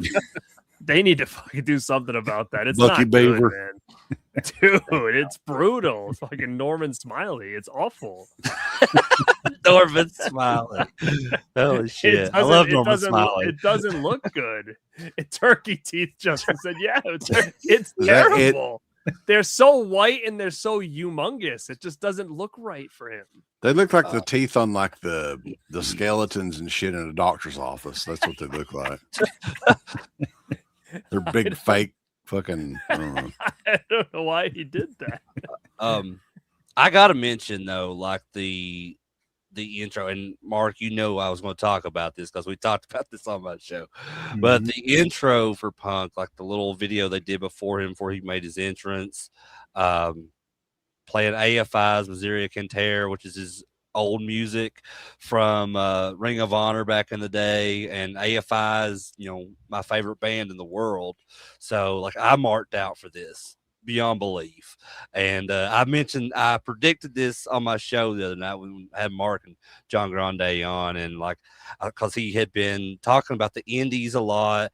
I had seen this photo that he posted on his Instagram a few weeks ago where he was wearing like the old black and white jacket, which we've seen in that video tonight. And he's like standing in front of the stadium, and he had like the some of the lyrics from that song. I was like, are they really going to do this shit? Are they really going to like have that song as part of his intro. So like when it happened tonight, I fucking lost my shit. Like I loved it. And then like I was like, that's probably going to be the best thing in the whole match, you know. But like the match ended up being fantastic, best match of the whole weekend. I wish they would have let him come all the way out to that. Me too. I Like when do they too. stopped it and then went into his other song, I was like, I was kind of digging that. And someone in the comments says, "Yeah, Punk did that in AEW as well." He did in that like the dog collar match or whatever with MJF. He did, but like I kind of seen it coming with like the stuff I'd seen online, the stuff he was kind of alluding to in his promos against Roman.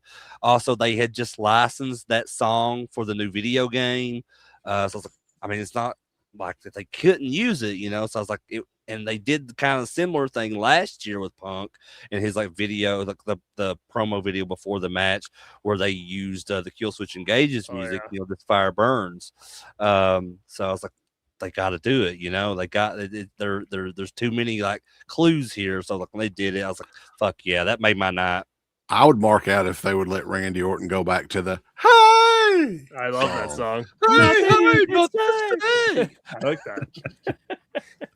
I know Damon David loved that too. He'd be a big fan of that. Great main event though. It was like this was the best match of the weekend, I think, for sure. These guys worked very well together, and it definitely had that big match feel. It was really, in my opinion, the only match that felt like a real WrestleMania match. Punk kind of gave it away though at the beginning. Like I knew he was gonna lose when he held up the title and he like kissed it, and then he did like a he did one of those, and I was like, oh shit, okay. And sure enough, Roman took it back. I mean, if he's gonna be around, I'm fine with that, especially if he goes right up against Oba. If they do that program, I'm all in for it. We'll see though. Yeah, I think, like I said, just go ahead, just give it to him, man. Because I don't think Roman says he's going to be around full time or whatever. I think that's bullshit.